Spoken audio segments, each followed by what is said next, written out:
Hello everyone, and welcome to a journey back through history. Imagine a once powerful nation left in ruins after war, then split in two by cold steel walls and invisible borders. Why was Germany, the heart of Europe, cut in half? And what events led to the day the Berlin Wall came crashing down, opening a new era for the entire world?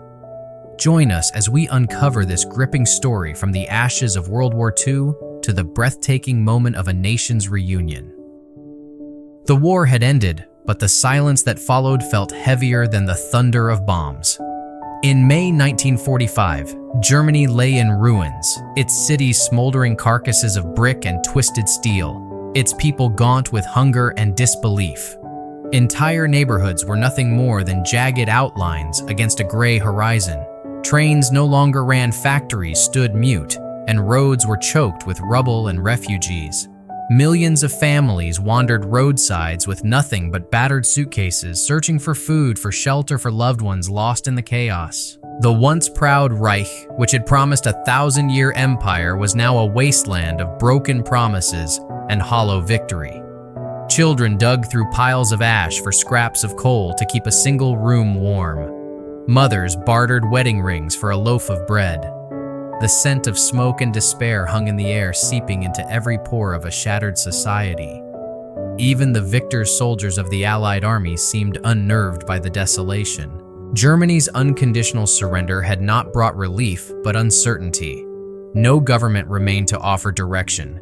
Its leaders were dead, captured, or in hiding. The country was adrift, a ship without a rudder floating on the wreckage of war.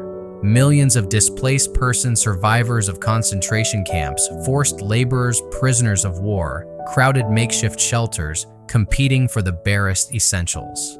In towns along the Rhine and Elbe, even fresh water was scarce. For the Allied leaders, the question of Germany's future was urgent and fraught. Should a nation that had unleashed two cataclysmic wars be allowed to rebuild at all? Some argued that Germany must be permanently crippled, its industrial might dismantled, so it could never again threaten Europe. Others believed that a stable, prosperous Germany was essential to the continent's recovery. But for ordinary Germans in those early days, such debates were distant echoes. Survival came first, a potato dug from frozen earth, a wall patched to keep out the bitter wind, a single candle flickering through the dark nights of occupation. The psychological devastation ran as deep as the physical scars. Once swept up in a fever of nationalism, many Germans now faced the shame of complicity and the shock of defeat. Fathers who had marched proudly in uniform now scavenged in the ruins. Children grew up not with lullabies, but with the creak of Allied boots and the hiss of foreign tongues. The old world was gone, and a new one, its shape uncertain, was being carved out by the victors. Yet even as Germany's cities smoldered, powerful forces were already moving to decide the nation's fate. The blueprint for division had been drafted long before the final gun fell silent. Allied leaders had met in secret rooms, charting lines across maps, deciding which power would govern which portion of this defeated land. The ruins were fresh, but the carving knife had been sharpened years earlier. And so amid the rubble, the stage was set for a different kind of conflict. The physical war was over, but an ideological one between East and West, between communism and capitalism, was about to begin. From the cold ashes of the Reich, a new struggle would ignite, one that would define not only Germany's future, but the course of the entire world. 2 years before the last German artillery piece fell silent, the fate of a still-fighting nation was being drawn in quiet rooms thousands of miles away. In late November 1943, as Allied armies battled through Italy and Soviet troops pushed the Wehrmacht back from the Volga, three leaders converged in the ancient city of Tehran: Franklin D. Roosevelt, Winston Churchill, and Joseph Stalin. Their official purpose was to plan the final destruction of Hitler's regime and open a second front in Europe. But beneath the grand strategies of invasion and liberation lay another, more delicate discussion: what would become of Germany when the guns stopped firing? Tehran shimmered with the tension of wartime secrecy. Streets bustled with Iranian merchants, yet around the Allied compounds, every shadow could have been a spy. Roosevelt, frail but resolute, traveled halfway across the world despite failing health. Churchill arrived with his usual bulldog determination, and Stalin, inscrutable behind his pipe smoke, represented a Soviet Union that had borne unimaginable losses. Each man carried both the burden of victory and the suspicion of his supposed allies. They shared one clear goal: Germany must never again plunge the world into chaos. But how to ensure that goal revealed the first fractures.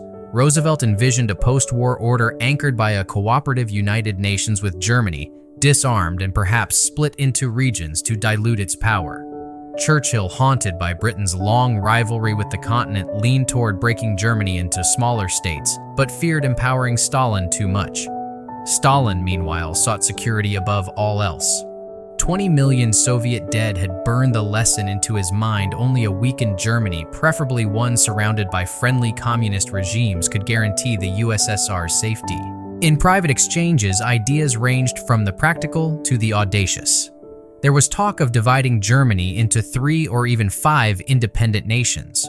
Some proposed stripping its industrial heartland, the Ruhr, and placing it under international control.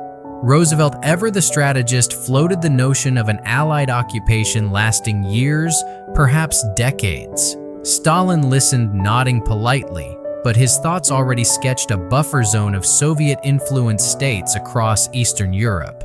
Tehran's banquets offered photo opportunities of camaraderie, Roosevelt raising a toast, Churchill cracking jokes, Stalin's rare smile captured by cameras. Yet beneath the clink of glasses, mistrust simmered. Each leader suspected the others of hidden motives, and each was correct. Churchill worried that Roosevelt might trade too much for Soviet cooperation in the Pacific. Stalin doubted the West's commitment to a second front, fearing they would let the Red Army bleed while they prepared to dictate terms. Roosevelt, balancing alliance with ideals, kept his own council aware that the Soviet Union's post-war ambitions could rival the menace of the Reich itself. For ordinary Germans unaware of these distant deliberations, the conference was invisible. But the decisions gestating in Tehran would ripple across their future like shock waves. While bombs still fell on Hamburg and Cologne, the nation's destiny was already being negotiated. Its borders discussed like puzzle pieces, its economy debated like a commodity.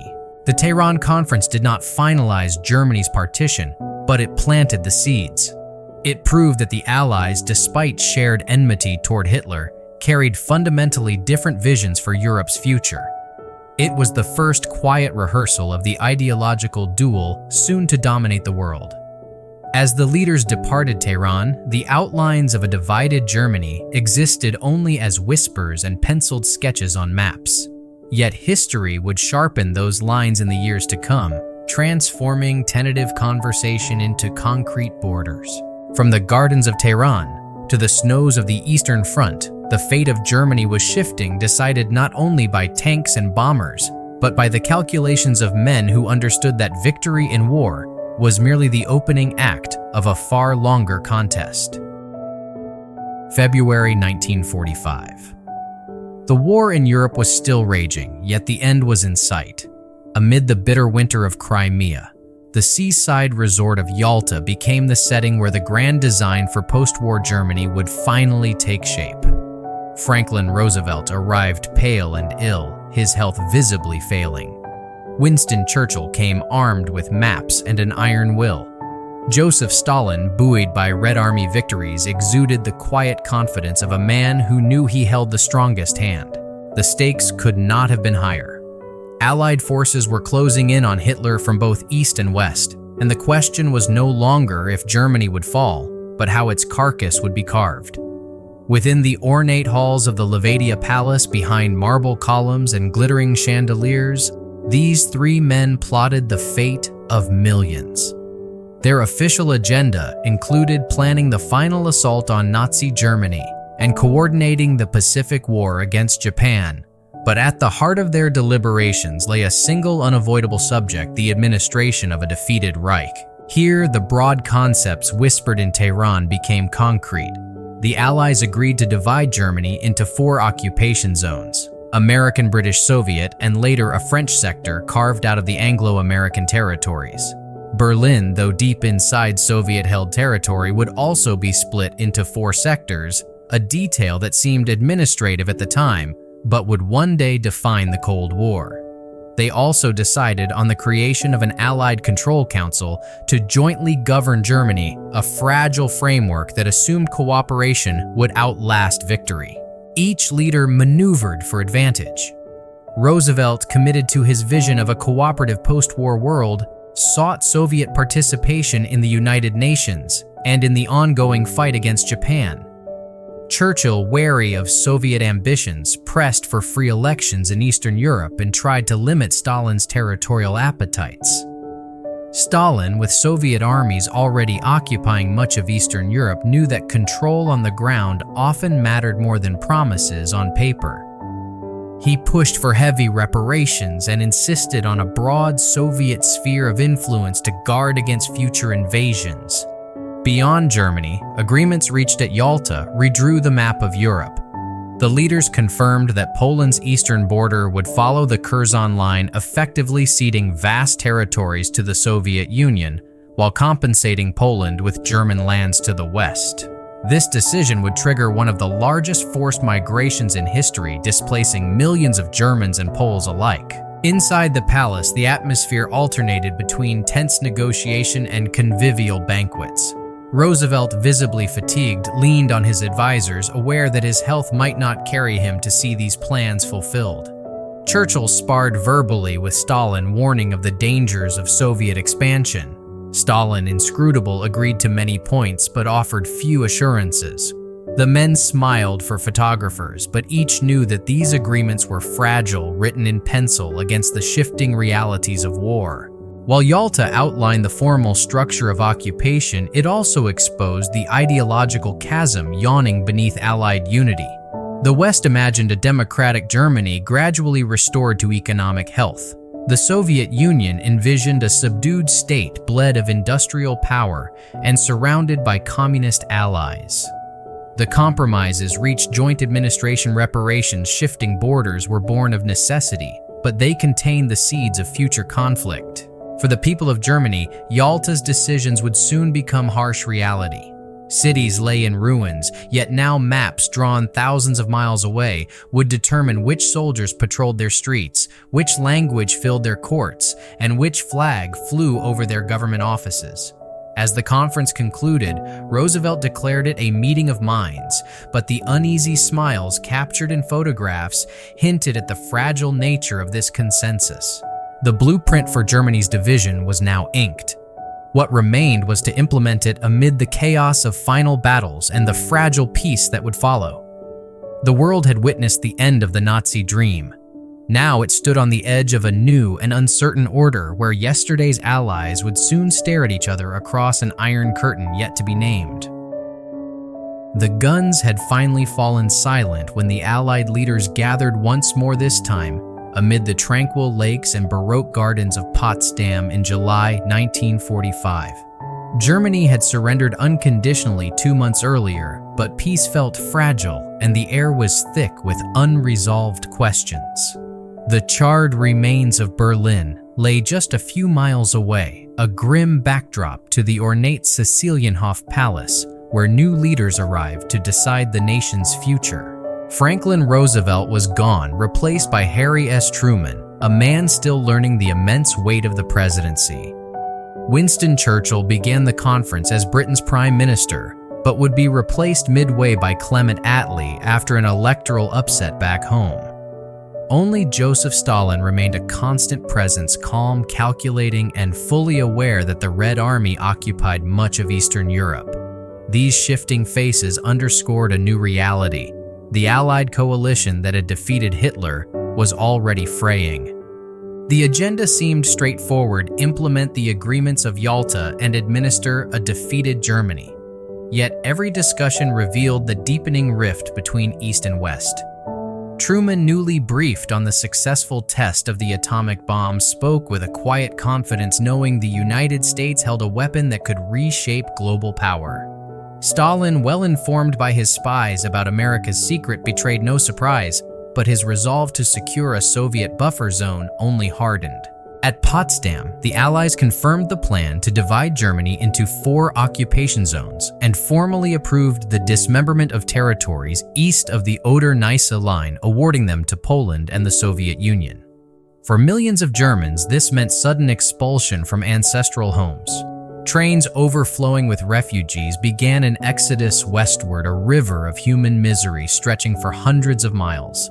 Families trudged along country roads with carts piled high, leaving behind centuries of history in Silesia, Pomerania, and East Prussia. Debates over reparations further strained the fragile partnership. The Soviet Union demanded heavy payments to compensate for its staggering wartime losses. Truman and Churchill, wary of repeating the mistakes of Versailles after World War I, feared that crushing reparations would doom Germany's recovery and invite political extremism. A compromise emerged: each occupying power could extract reparations from its own zone, with the Soviets granted additional industrial equipment from the West. It was an uneasy solution that satisfied no one. Meanwhile, the Allied Control Council, a body meant to govern Germany jointly, was established in principle, but mutual distrust made true collaboration elusive from the start. Policies on economic management, demilitarization, and denazification revealed stark ideological divides. To the West, rebuilding a functional German economy was essential for European stability. To Stalin, keeping Germany weak was a strategic necessity. The mood at Potsdam often shifted from cordial to icy. Truman confronted Stalin about Soviet influence in Eastern Europe, urging free elections in Poland and other liberated countries. Stalin brushed aside such demands with practiced politeness, insisting that each nation would choose its own path, a path he intended to guide firmly toward communism. Behind the formal banquets and polite toasts, both sides measured each other, already envisioning a post-war world where yesterday's allies might become tomorrow's adversaries. For ordinary Germans, the conference meant new borders, new rulers, and an uncertain future. Farmers returned from the fields to find their villages now claimed by Poland. Families in Berlin saw their city carved into sectors, Allied soldiers hammering signs that marked invisible lines of occupation. The promises of shared governance meant little to those scrounging for food in a bombed-out cellar. Potsdam was meant to be a closing chapter, a final seal on victory. Instead, it revealed that the wartime alliance was little more than a temporary convenience. As the conference ended in early August, Truman received news that Hiroshima had been struck by an atomic bomb. A new era of power and suspicion had begun. The handshake that concluded the meeting masked a reality both sides understood: cooperation was already giving way to competition. The fragile consensus of Tehran and Yalta had splintered. Germany's division was no longer a theoretical plan on a map. It was becoming an unavoidable reality, a line of demarcation that would soon harden into the defining border of the Cold War. By the autumn of 1945, the theoretical borders sketched in Tehran, Yalta, and Potsdam were no longer just ink on maps. They were boots on the ground, barbed wire through villages, and signs hammered into cobblestone streets. Germany, once a unified empire of 70 million, was now a land of checkpoints and occupation passes divided into 4 distinct zones: American, British, Soviet, and after French insistence, a French sector carved out of the Western territories. The mechanics of division were painstaking and often surreal. Allied soldiers arrived in towns with clipboards and chalk marking buildings that now belonged to a different command. A single farmhouse could be cut in two, its kitchen table suddenly straddling a new international boundary. Families woke to find that a morning walk to the market now required a military permit. Rivers that once carried trade now hosted patrol boats scanning for smugglers and spies. Berlin, though nestled entirely within the Soviet zone, became a special case and the most glaring symbol of the uneasy arrangement. The city itself was sliced into 4 sectors: American in the southwest, British in the west, French in the north, and Soviet in the east. This peculiar setup meant that Western Allied soldiers would live and work hundreds of miles inside Soviet-controlled territory, a future flashpoint waiting to ignite. For now, the arrangement was presented as pragmatic cooperation, a temporary measure until Germany could govern itself again. Few believed it would last. Fewer still imagined how tense it would become. The occupying forces brought with them not only different languages, but clashing philosophies. In the American and British zones, military governors emphasized denazification and gradual economic revival, hoping to nurture a democratic spirit. The French, scarred by their own occupation, were wary of any swift German recovery and maintained a tighter grip, particularly over coal-rich areas. The Soviets moved quickly to dismantle factories and transport equipment eastward, as reparations determined to weaken Germany's industrial heart and strengthen their own. Everyday life reflected these differences in subtle ways. In Frankfurt or Munich, locales might barter with American soldiers for chocolate or cigarettes, commodities that became informal currency. In Dresden or Leipzig, under Soviet oversight, citizens watched as rail cars loaded with machinery and raw materials headed toward the USSR. The contrast between zones was not yet stark, but seeds of divergence had been planted. For Germans, the new reality was bewildering. A family traveling from Hamburg to Munich might cross 3 different administrative regimes, each with its own rules, ration cards, and currencies of power. Farmers had to negotiate with occupation officers before selling grain. Teachers rewrote lesson plans under Allied censorship. Former soldiers sought work while hiding past affiliations that might brand them as Nazis in the eyes of tribunal courts. Berlin embodied the paradox of the occupation. Allied officers hosted joint parades and shared ceremonial duties, but behind the smiles lurked suspicion. Intelligence units on every side began quietly recruiting informants, mapping political sympathies, and preparing for conflicts that no one yet dared name. The city's bombed-out streets became a theater for both cooperation and covert rivalry, an uneasy coexistence that would one day collapse into blockade and airlift. Despite these frictions, some moments of hope glimmered. International relief agencies distributed food to the starving population. Children played among ruins, their laughter piercing the stillness of destroyed neighborhoods. For a brief instant, the possibility of a cooperative, peacefully reconstructed Germany seemed within reach. But beneath the surface, ideological differences sharpened. The Western Allies sought a unified democratic Germany as a bulwark against future chaos. The Soviets envisioned a socialist state aligned with Moscow.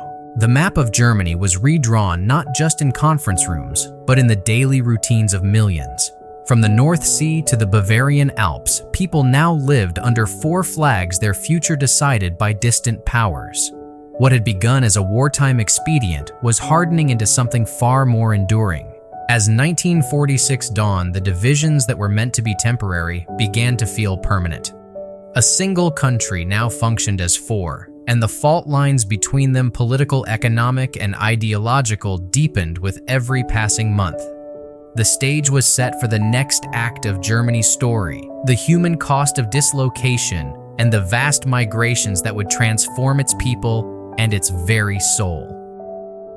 As the occupation zone settled into place, millions of Germans awoke to a grim reality that stretched far beyond the barbed wire borders of their ruined homeland. Entire provinces that had once been German for centuries, Silesia, Pomerania, East Prussia, were now ceded to Poland or the Soviet Union.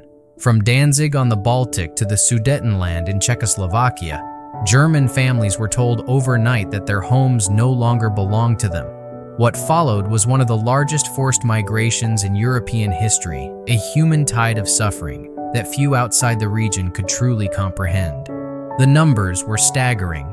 Between 12 and 14 million ethnic Germans were uprooted from Eastern Europe in the years immediately after the war. Some left on foot, trudging westward along frozen roads with carts piled high with furniture and heirlooms. Others were herded into crowded trains where disease and hunger claimed lives long before they reached the new borders. Children clung to dolls' mothers, to photographs, fathers to tools they might never again use. The winter of 1945-46 was especially merciless. Rivers choked with ice winds knifing through thin coats and meager rations that turned bread into a rare luxury. Many of these expellees were descendants of settlers who had lived in these regions for generations, some since medieval times. They had tilled the same fields their ancestors once plowed, spoken the same dialects, and worshipped in the same village churches for centuries. Now they were suddenly foreigners, targets of retribution for Nazi crimes they often had no part in. Violence erupted along the routes west. Some columns of refugees were attacked by vengeful militias, others perished in accidents or epidemics. Estimates of deaths range into the hundreds of thousands, a silent tragedy overshadowed by the larger war, but seared into the memories of those who survived. Inside what remained of Germany, the influx of refugees strained every resource. Bombed-out cities like Hamburg and Frankfurt struggled to house their own residents, let alone millions of newcomers. Makeshift camps sprang up in schoolhouses, barns, even abandoned factories. Food shortages were chronic. Disease spread quickly. Tensions flared as locals themselves on the brink of starvation viewed the expellees with suspicion or outright hostility. In some villages, angry whispers accused the refugees of bringing more mouths to feed and more competition for scarce jobs. Yet amid the hardship, there were moments of quiet resilience. Families forged new communities in the ruins, sharing scraps of food, mending each other's clothes, and pooling skills to rebuild homes from rubble. Children played among shattered walls, turning war debris into toys. Churches reopened their doors to hold services where prayers for the dead mingled with hopes for peace. These acts of endurance became the fragile threads that would eventually weave a new social fabric. The Allied authorities were not blind to the crisis, but their responses varied. Western occupation governments organized relief efforts and rationing systems, though supplies were woefully insufficient. The Soviets, prioritizing reparations and industrial dismantling, offered little comfort. International aid trickled in from organizations like the Red Cross, but bureaucracy and sheer scale limited its reach. For many, survival depended more on personal grit and neighborly solidarity than on official assistance. The expulsions also carried long-term political consequences. The westward shift of Poland's borders and the Soviet annexation of East Prussia altered Central Europe's ethnic map forever.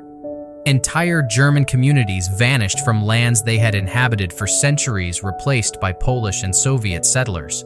This massive population exchange not only redrew borders, but also hardened ethnic divisions, feeding resentments that would linger for generations.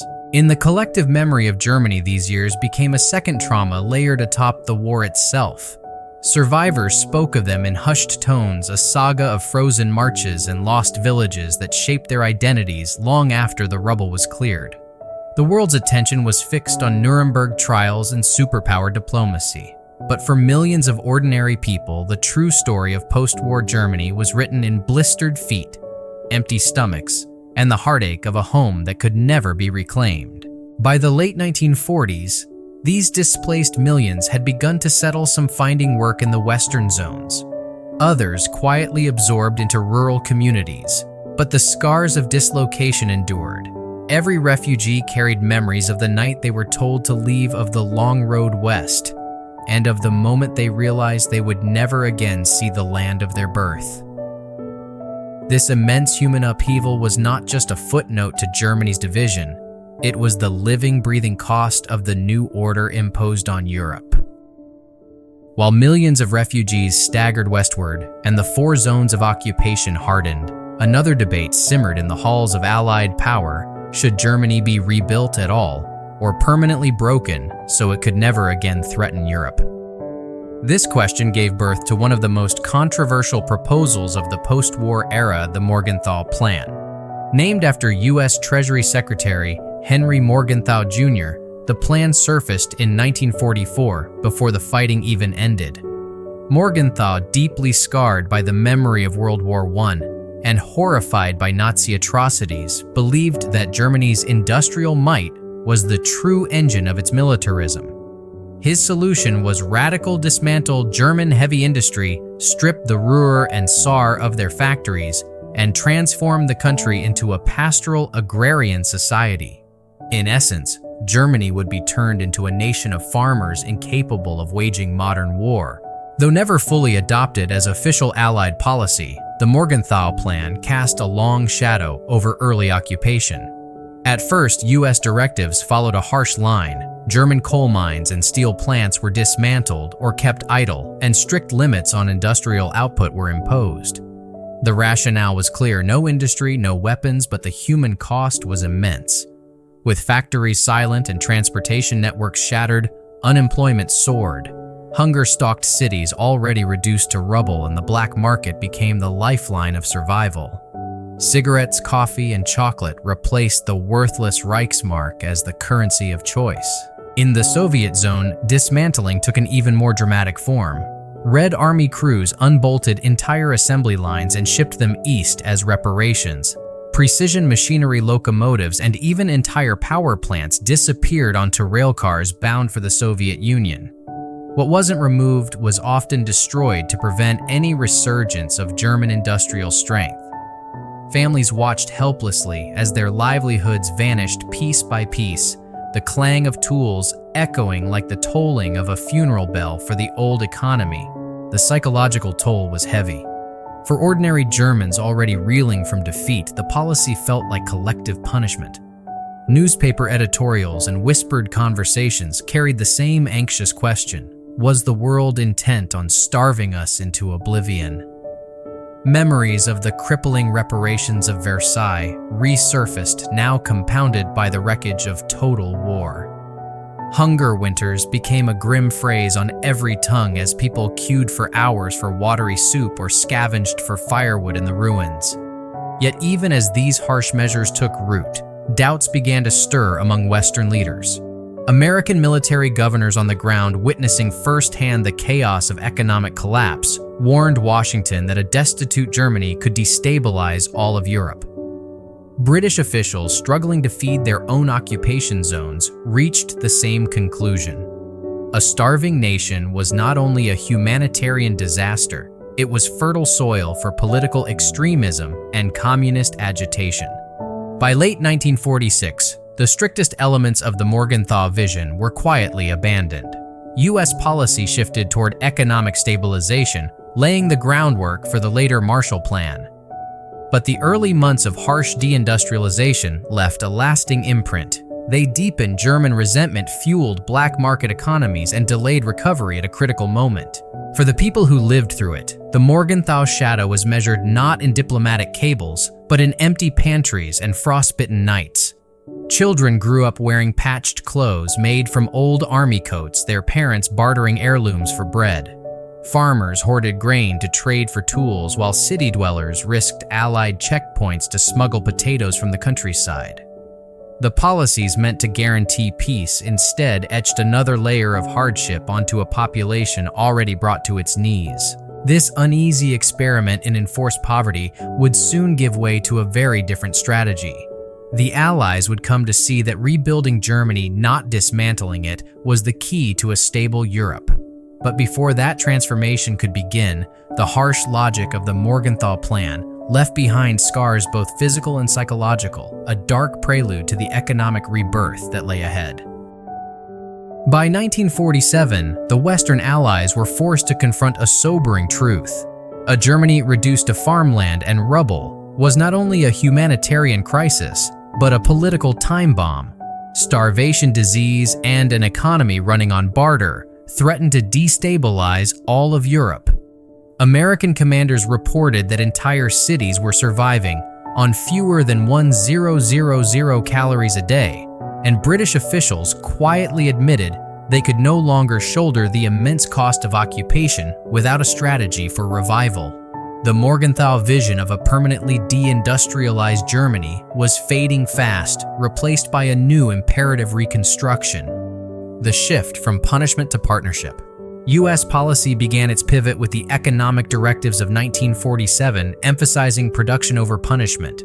The Truman administration realized that a stable, prosperous Germany was essential to rebuilding the continent and containing Soviet influence. Reports from General Lucius D. Clay, the American military governor, were pivotal. Clay warned Washington that desperation was feeding communist recruitment and that without rapid recovery, Germany might fall entirely under Moscow's sway. Britain, economically exhausted and dependent on US loans, agreed. In January 1947, the American and British zones merged into a single administrative unit known as the Bizone Pooling Resources to simplify economic management. This merger was more than bureaucratic. It signaled that the Western Allies were now treating Germany less as a defeated enemy and more as a future partner. Marshall Plan and economic lifeline. Then came the boldest move of all the Marshall Plan. Announced in June 1947 by U.S. Secretary of State George C. Marshall, the plan offered massive financial aid to war-torn Europe, including Germany. Though initially controversial, many Americans balked at sending billions to their recent foe. The plan passed, providing food machinery and capital that would jumpstart West Germany's recovery. Railways were repaired, factories refitted, and power plants rebuilt. Crucially, the Marshall Plan required cooperation among European nations, encouraging trade and integration. For Germans who had lived for years on rations and rubble, the sudden influx of resources felt almost miraculous. Markets that had been silent for years buzzed with activity as small shops reopened and workers returned to once idle assembly lines. Currency reform, the Deutsche Mark Revolution. The true turning point, however, came with the currency reform of June 1948. Overnight, the Allies replaced the worthless Reichsmark with a new currency, the Deutsche Mark. Each citizen received a modest allotment of the crisp new bills, and almost immediately the black market collapsed. Shopkeepers who had hidden goods for years brought them back to their shelves, and within days, Berliners saw displays of bread shoes and soap where empty counters had stood. This sudden transformation became known as the Wirtschaftswunder, or economic miracle, though it was more a carefully planned reboot than magic. Wages stabilized, trade resumed, and confidence returned. A society that had been scraping by with cigarettes as currency began to feel the first stirrings of normal economic life. Cultural and social renewal. The psychological impact of these reforms was profound. For the first time since the war's end, West Germans could imagine a future not defined by hunger or occupation. Children returned to renovated schools, theaters staged plays once more, newspapers multiplied, jazz music drifted through American clubs in Frankfurt, symbolizing a new openness to global culture. Still, recovery was uneven and fragile. Housing shortages remained acute and rationing of some goods persisted. Winter still bit hard for those without proper shelter, and the scars of war, both physical and emotional, were everywhere. But compared to the bleak despair of 1945, the late 1940s felt like a sunrise breaking through endless night. The contrast with the Soviet zone? Across the occupation line, however, the story unfolded differently. While Western zones embraced the market economy and American aid, the Soviet-controlled East pursued a socialist model. Land reforms, redistributed estates to peasants' industries were nationalized, and the political opposition was suppressed. Reparations to the Soviet Union drained resources and shortages persisted. This divergence became a study in contrasts visible even to ordinary travelers. A train ride from Frankfurt to Leipzig revealed the difference. Bustling markets and humming factories in the West, ration queues, and political posters in the East. Word spread quickly, and many Germans in the Soviet zone began to flee westward in search of opportunity, a quiet exodus that foreshadowed the future Berlin crisis. Berlin, the first flashpoint. Berlin, though technically under four-power administration, lay deep in Soviet territory and became the ultimate testing ground of these opposing visions. The western sectors, now thriving thanks to currency reform, were an island of relative prosperity in a sea of Soviet-controlled territory. East Berliners could walk across sector lines and witness shop windows filled with goods unavailable in their own neighborhoods. To the Soviet leadership, this was intolerable. They feared that the economic success of the western sectors would undermine their authority and lure East Germans away from socialism. As 1948 progressed, tensions sharpened, setting the stage for a dramatic confrontation that would crystallize the Cold War divide. A glimmer of self-government. Meanwhile, Western allies encouraged steps toward democratic self-rule. Local councils were re-established, political parties legalized, and labor unions revived. Former Nazis were purged from public office, though not without controversy, and a new generation of leaders began to emerge, figures like Konrad Adenauer, who would later guide the Federal Republic. These reforms were more than administrative. They signaled a fundamental shift in Allied thinking. The goal was no longer to occupy Germany indefinitely, but to prepare it for eventual sovereignty, albeit firmly tied to the Western Alliance. Human stories of renewal. Behind every statistic of growth were countless personal narratives. A baker in Cologne who once traded bread for cigarettes now sold loaves for Deutsche Marks and hired 2 apprentices. A young widow in Hamburg who had scavenged coal from bombed-out rail yards opened a small bookshop, filling its shelves with newly printed novels and American magazines. Children who had known only rubble as playgrounds now chased footballs across repaired fields. These individual triumphs stitched together a broader tapestry of revival. They also built a sense of dignity long absent from German life. While the memory of Nazi crimes and wartime devastation remained heavy, the ability to work, trade, and hope gave people the courage to imagine a new identity distinct from the darkness of the past, toward an uncertain future. Yet the West's progress was shadowed by the growing chasm with the East.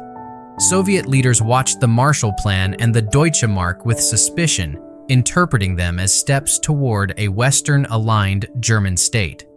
In their eyes, economic recovery was not merely an act of mercy, but a strategic maneuver to pull Germany and all of Europe into the capitalist orbit. By late 1948, the uneasy cooperation of the Allied Control Council had nearly collapsed. The stage was set for a showdown that would reveal how fragile the post-war settlement truly was. And nowhere would this confrontation play out more dramatically than in the divided, battered city of Berlin, a city about to become the first great battlefield of the Cold War. The seeds of recovery in the West had taken root, but they carried with them the tensions of a new era. Germany's rebirth, nurtured by American dollars and a new currency, was not just an economic story. It was the opening move in a global contest of ideologies. The ashes of the Reich were giving way to something unprecedented, a frontline democracy forged in ruin and poised on the fault line between 2 worlds. While the Western zones cautiously embraced free markets and reconstruction, the Soviet-controlled East pursued a radically different course. For Moscow, Germany was not merely a defeated enemy, it was a buffer to protect the USSR from another catastrophic invasion. The Red Army had lost over 20 million citizens during the war, and Stalin was determined that such devastation would never recur. To achieve that, he aimed to shape his occupation zone into a loyal socialist state economically dependent on the Soviet Union and politically aligned with its ideology. Dismantling for reparations. From the earliest days of occupation, Soviet forces systematically stripped the region of industrial assets. Entire factories, machine tools, turbines, chemical plants were disassembled and transported east. Locals watched helplessly as trains loaded with equipment rumbled toward the USSR, leaving empty shells where thriving industries once stood. These removals, justified as reparations, gutted the economy and deepened shortages of everything from coal to consumer goods. Unlike in the West, where Marshall Plan aid sparked renewal, Eastern Germans faced a grim, stagnant economy, land reform, and nationalization. Yet Stalin did not intend to leave a mere wasteland. Soviet planners launched sweeping land reforms. Large estates belonging to former aristocrats or industrialists were broken up, their acreage redistributed to poor peasants and landless farm workers. At first, many welcomed the chance to own soil for the first time. But the reforms were only the beginning. By the late 1940s, these small farms were nudged, then forced into collective structures, patterned after Soviet kolkhozes. Industry followed a similar path. Key sectors, coal, steel, electricity, were nationalized and placed under the control of Soviet-style people's enterprises. Private businesses found themselves squeezed by taxes, regulations, and sudden requisitions. Within a few years, a once mixed economy had become a centrally planned system under heavy Soviet oversight. Political consolidation. Economic change went hand in hand with political transformation. Initially, the Soviets allowed multiple parties to operate, creating an appearance of pluralism. But the Socialist Unity Party (SED), a merger of communists and social democrats orchestrated by Moscow, quickly emerged as the dominant force. Elections were tightly managed. Opposition voices were silenced through intimidation arrests or exile to the Western zones.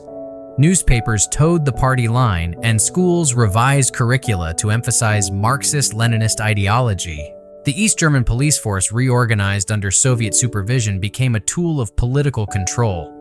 Informants infiltrated neighborhoods and workplaces, and critics were branded as fascist sympathizers or agents of imperialism. What began as an occupation gradually hardened into a one-party state where dissent carried real danger. Everyday hardships.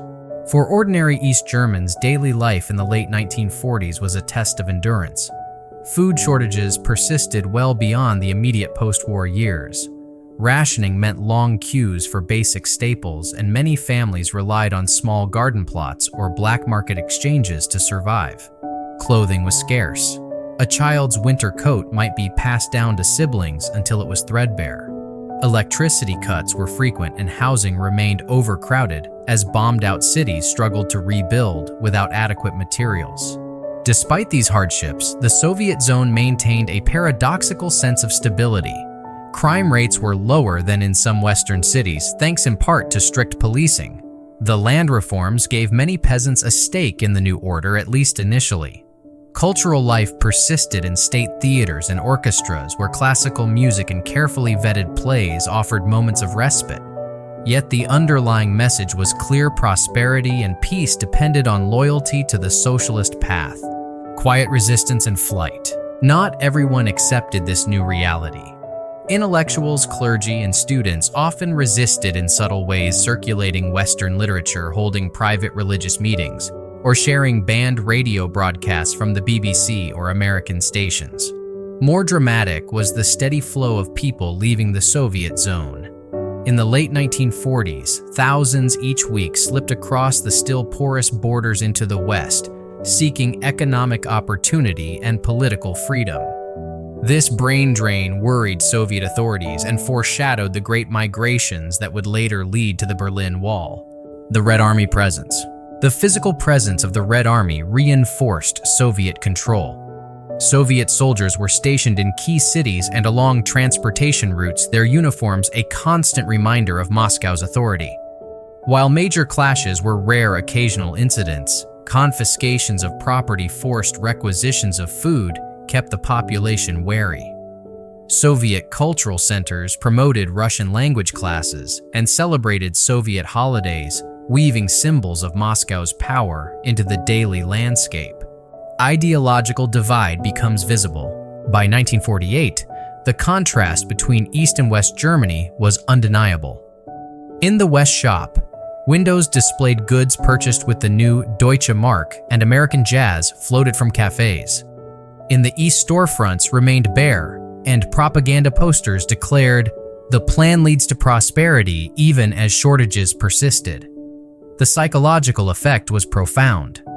People traveling between zones could see two competing futures just a train ride apart, one capitalist and increasingly affluent, the other socialist and austere. Seeds of the German Democratic Republic.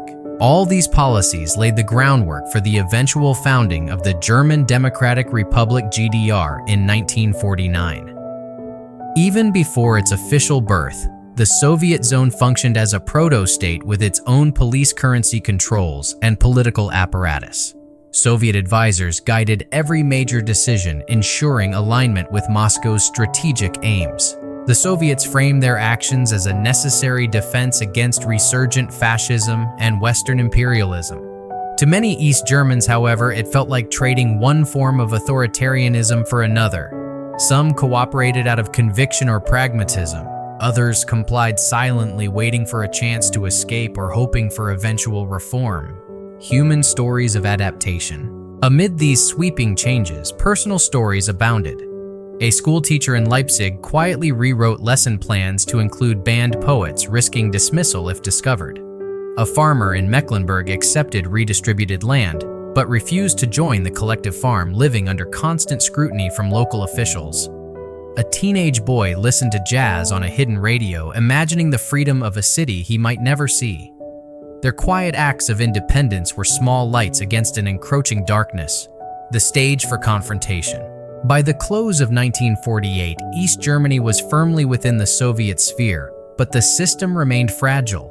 Economic output lagged, discontent simmered, and the lure of the West grew stronger with each passing month. The Soviet Union recognized that its control could not rely solely on ideology or local cooperation. Force, or the credible threat of it, would soon become essential. These tensions were about to erupt over Berlin, the one city where the competing visions of post-war Europe collided face to face. Western currency reform, an economic miracle in the Allied zones, posed a direct challenge to Soviet authority. Stalin's response would transform Berlin from a ruined capital into the first great battlefield of the Cold War. As East and West moved further apart, the dream of a unified Germany receded into the distance. What began as an occupation meant to be temporary was hardening into a permanent divide, an iron curtain descending across not just a nation, but an entire continent. By mid-1948, Berlin had become the most dangerous square on the global chessboard. The city was supposed to be a symbol of Allied cooperation, jointly administered by the United States, Britain, France, and the Soviet Union, despite lying 100 miles inside Soviet-controlled East Germany. Instead, it evolved into a microcosm of the widening rift between former allies, a tense enclave where every policy decision reverberated across the world.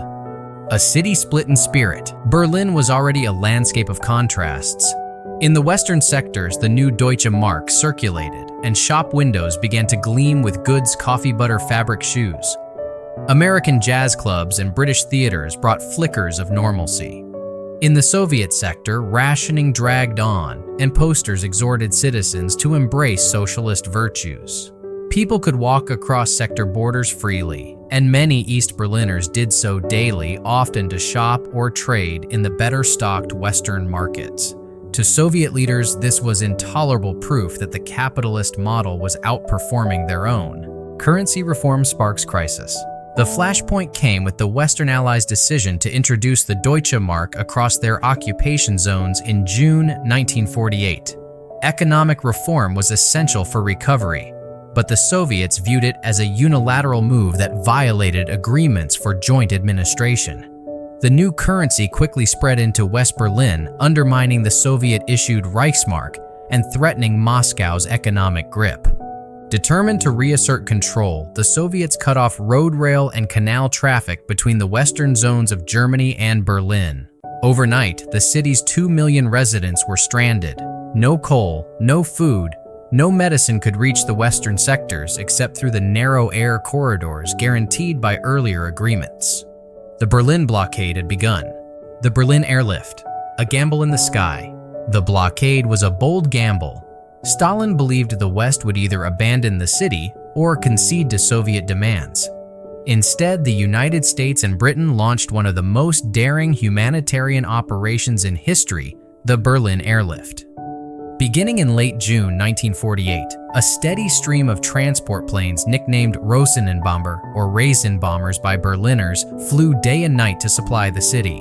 At its height, an aircraft landed at Tempelhof or Gottow every few minutes, delivering cauliflower fuel and medical supplies. Pilots braved ice fog and the constant risk of Soviet harassment. Berliners watched from rooftops as silver planes traced endless arcs through the sky, their engines a promise that they would not be abandoned. Children waved and collected small candy parachutes dropped by American pilots, a gesture of hope in a city still scarred by war. The logistics were staggering: over 2 million tons of goods delivered in less than a year. Engineers developed airlift schedules down to the second, and new runways were built at breakneck speed. It was a feat of coordination and resolve that stunned the world and demonstrated the West's commitment to defending Berlin without firing a shot. Human resilience under siege. Life for Berliners during the blockade was a study in endurance. Power outages were frequent as coal supplies dwindled. Families rationed food with grim precision, turning potato peels into soup and using makeshift stoves fashioned from scrap metal. Yet morale held. Neighbors organized communal kitchens and shared scarce resources. Churches offered shelter and warmth. Schools improvised classrooms in basements. The airlift became more than a lifeline. It was a psychological triumph. Each roaring aircraft overhead was proof that democracy would not yield to intimidation. "Every plane is a vote for our freedom," one Berliner wrote in his diary, capturing the sentiment of a city that refused to be starved into submission. Soviet miscalculation. Stalin underestimated both Western determination and Berliners' resilience. The blockade intended to force a retreat instead solidified the Western Allies' resolve and tarnished the Soviet image internationally. Propaganda portraying the West as aggressors rang hollow as the world watched cargo planes deliver food and medicine to a besieged civilian population. After nearly 11 grueling months, the Soviets lifted the blockade in May 1949. Trains and trucks rolled once again into West Berlin, but the political landscape had changed irrevocably. The Allied victory in the airlift became a defining moment of the early Cold War, a vivid demonstration that containment, not appeasement, would guide Western policy toward two Germanys. The end of the blockade accelerated political division. In the Western zones, momentum towards self-government quickened. Representatives from the American, British, and French zones convened to draft a constitution for a new democratic state. By May 1949, the Federal Republic of Germany (FRG), or West Germany, was officially established with Bonn as its provisional capital. Konrad Adenauer, a seasoned statesman known for his pragmatic conservatism, became the Republic's first chancellor. In the East, the Soviets tightened their grip. Only months after the creation of West Germany, Moscow proclaimed the German Democratic Republic (GDR) in October 1949, with East Berlin as its capital. The SED party consolidated power, and a one-party socialist state emerged bound to Moscow by treaty and ideology. What had begun as temporary occupation zones hardened into two sovereign nations. Berlin, a city divided. Berlin itself remained a peculiar anomaly, a Western enclave inside the GDR, its western sectors now formally part of the FRG, but accessible only through Soviet-controlled territory. The city became a glaring symbol of Cold War tension, a place where ideologies confronted each other face to face. Western soldiers patrolled streets just blocks away from Soviet troops. Propaganda battles erupted daily across the sector lines, from loudspeaker duels to rival radio broadcasts. For Berliners, division became a fact of life. Families found themselves split by political boundaries that had once been invisible. A grandmother might live in the Soviet sector, while her grandchildren attended school in the American zone. Daily commutes required passes and patience as guards scrutinized documents and inspected belongings. The human cost and the seeds of the wall. Though movement between sectors remained possible in the early years, the flow of people increasingly favored the West. By the early 1950s, thousands of East Germans crossed into West Berlin every week, drawn by economic opportunity and political freedom. Doctors, engineers, and teachers, highly trained professionals, left in such numbers that the GDR faced a critical labor shortage. This brain drain alarmed East German leaders and foreshadowed the drastic measure they would eventually take: the construction of the Berlin Wall in 1961. Lessons of the airlift. The Berlin Airlift left an enduring legacy. It proved that the Western Allies could confront Soviet pressure with ingenuity and resolve without triggering all-out war. It also deepened the trust between West Germans and the United States, laying the foundation for a long-term alliance. For many Germans, the sight of American and British pilots risking their lives to keep the city alive was a profound reversal of wartime enmity and a powerful symbol of hope. The crisis also reshaped military and political strategies. NATO, founded in April 1949 during the blockade, was in part a direct response to the Soviet challenge in Berlin. The airlift's success demonstrated the importance of coordinated logistics and air power lessons that would influence Western defense planning for decades. A nation permanently split. By the close of 1949, the dream of a unified neutral Germany had evaporated. two separate states stood where one had been the capitalist Federal Republic of Germany in the west and the communist German Democratic Republic in the east.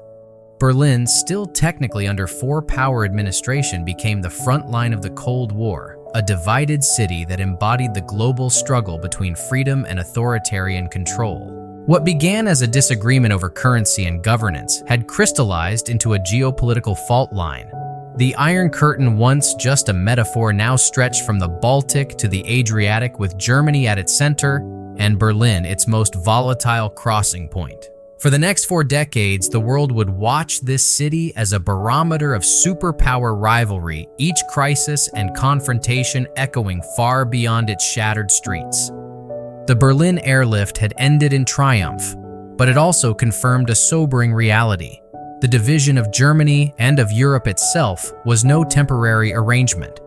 It was the opening act of a Cold War that would shape the destinies of nations and generations to come.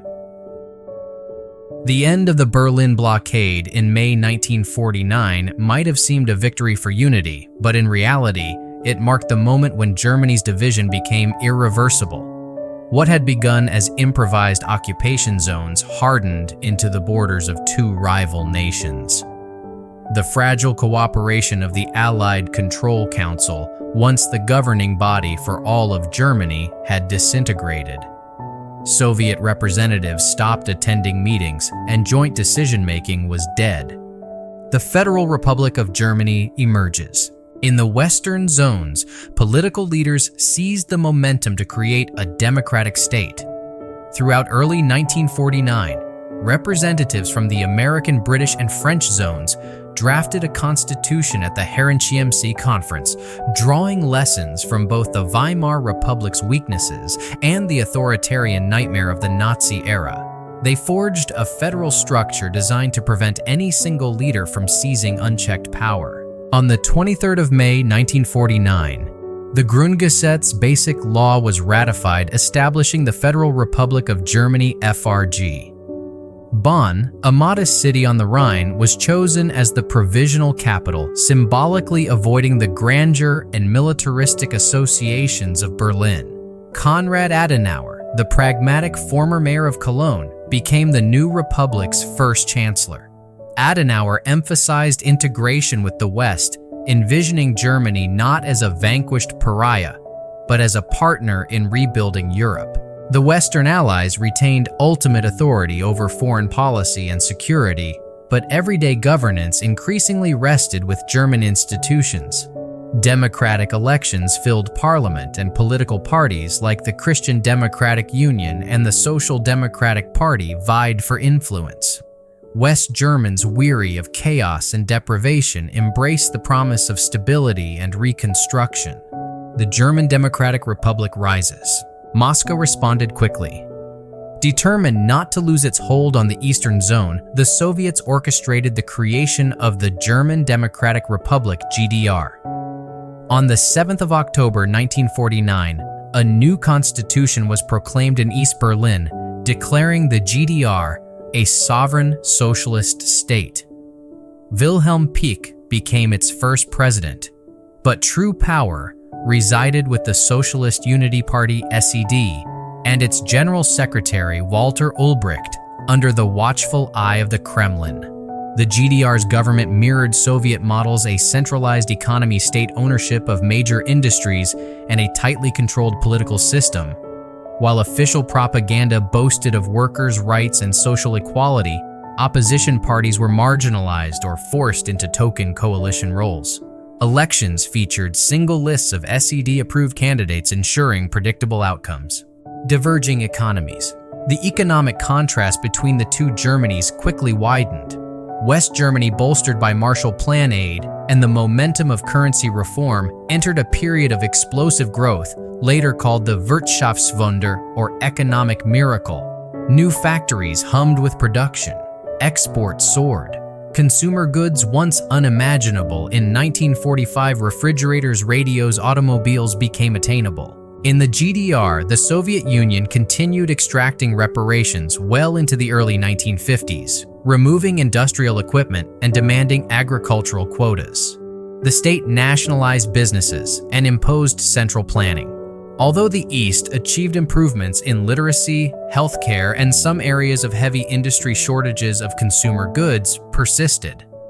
Long queues for basics like meat and coffee became part of daily life, and the black market never disappeared. Families divided. For ordinary Germans, the political split carried intimate consequences.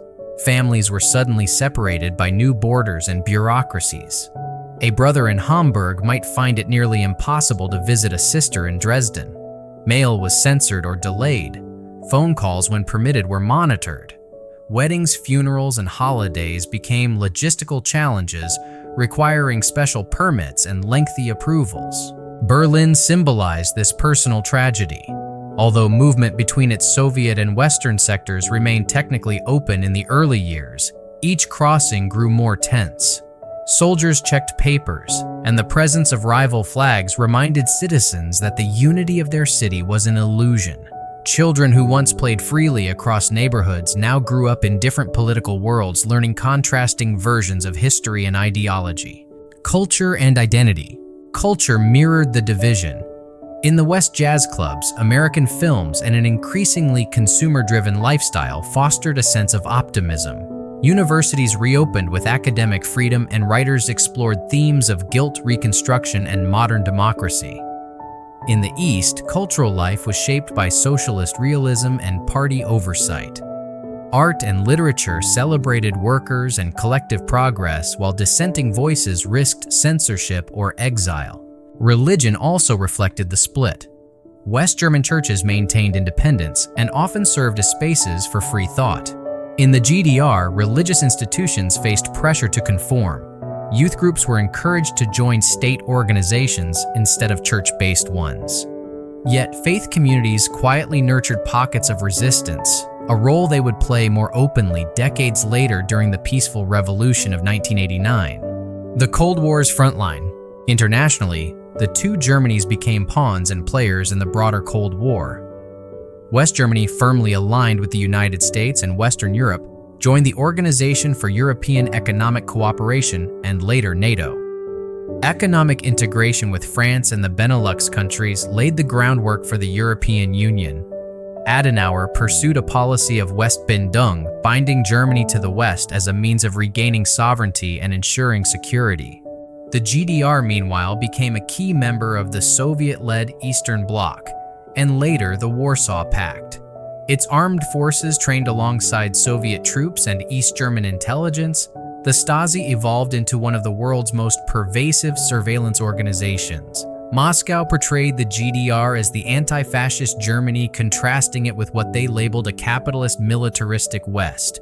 Human stories of adaptation. Behind these geopolitical moves were millions of personal adjustments. In Munich, a young engineer found employment in a newly reopened automotive plant, part of the wave that would make West Germany an industrial powerhouse. In Leipzig, a nurse joined a state-run clinic and received free training, proud of the social benefits, but wary of constant political scrutiny. A Berlin family split between East and West arranged clandestine reunions in border cafes, clutching photographs of children growing up apart. Some East Germans initially believed socialism might offer stability after years of war and deprivation. The GDR guaranteed jobs, affordable housing, and childcare, appealing promises in a shattered land. But as the 1950s progressed, restrictions on travel, censorship, and economic stagnation eroded optimism. Thousands began slipping across the still permeable Berlin border to the west, seeking freedom and prosperity. A division set in stone for now. By the early 1950s, it was clear that Germany's separation was not a temporary occupation, but a new geopolitical reality. Diplomatic recognition followed. The United States and most Western nations recognized the FRG, while the Soviet Union and its allies recognized the GDR. The two governments claimed to represent the entire German people, yet both knew reunification was a distant dream. Still, memories of a single Germany lingered. In marketplaces, on trains, and during rare family visits, people shared stories of common heritage. Old folk songs, regional dialects, and shared cuisine reminded them that history had bound them together long before politics tore them apart. But the Iron Curtain was descending, and soon a concrete wall would replace even the semblance of easy contact. The Berlin Blockade had revealed the depth of superpower rivalry. The creation of two German states confirmed it. What began as an improvised wartime arrangement had hardened into the front line of the Cold War. From Washington to Moscow, leaders now understood that Germany was no longer just a defeated nation, it was the very heart of a divided world. The formal creation of the German Democratic Republic GDR on the 7th of October 1949 was meant to signal strength and sovereignty, but it also underscored how far the dream of a unified Germany had slipped away. In East Berlin, Soviet-designed government buildings draped with red banners, officials hailed the founding of a workers' and peasant state. Yet behind the orchestrated parades and brass band fanfare, the GDR was from its first breath a nation forged in constraint, its policies shaped as much by Moscow's imperatives as by the needs of its own people. A constitution in Moscow's shadow. The GDR's constitution promised equality, universal suffrage, and democratic rights. But these words were largely ceremonial. True power belonged to the Socialist Unity Party, SED, created in 1946 through a forced merger of the Communist Party of Germany, KPD, and the Social Democratic Party, SPD, in the Soviet zone. The merger had been billed as a step toward unity, but it was in reality a consolidation of communist dominance under Moscow's watchful eye. The new parliament, the Volkskammer, functioned as a rubber stamp for SED decisions. Opposition parties technically existed within a national front, but they were required to accept the SED's leading role, ensuring elections produced predetermined outcomes. Behind the scenes, Soviet advisors guided major policy decisions from economic plans to security measures. Building a socialist economy. Economically, the GDR embarked on rapid nationalization. Key industries, coal, steel, chemicals, were brought under state ownership. Five-year plans set ambitious production targets, prioritizing heavy industry over consumer goods. While these measures did rebuild war-damaged infrastructure and secured employment, they also created chronic shortages of everyday necessities. Shops often displayed sparse shelves. Citizens queued for hours to buy butter or meat, and small luxuries like coffee became rare treats. Yet the state guaranteed jobs, housing subsidies, and free healthcare. For some workers and peasants exhausted by years of war and instability, these benefits offered a sense of security, even pride. Propaganda posters showed smiling families beside new apartment blocks proclaiming "Our plan leads to prosperity." Reality, however, was more complicated. Cramped flats, unreliable heat, and ration books defined daily life. The Stasi and the culture of surveillance. Perhaps the most defining feature of the new state was its pervasive security apparatus. In 1950, the regime established the Ministerium für Staatssicherheit, or Stasi, which grew into one of the most feared secret police forces in the world. Charged with rooting out enemies of socialism, the Stasi recruited a vast network of informants, neighbors, colleagues, even family members, creating a climate of mistrust that seeped into every household. People quickly learned to guard their words. A careless remark in a cafe or a joke about party leaders could lead to interrogation or loss of employment. Files were kept on millions of citizens, cataloging habits, friendships, and private opinions. This surveillance state, justified as protection against Western imperialists and fascist conspirators, would shape East German life for the next 4 decades. Society and culture under socialism. Education became a key instrument of ideology. Schools and universities emphasized Marxist-Leninist principles, while teachers were vetted for political reliability. Textbooks recast recent history, portraying the Soviet Union as liberator and the West as a nest of warmongers. Youth organizations like the Free German Youth (FDJ) cultivated loyalty through rallies, summer camps, and parades. Culturally, the GDR promoted socialist realism in art and literature. Painters depicted heroic workers, and playwrights staged dramas celebrating collective achievement.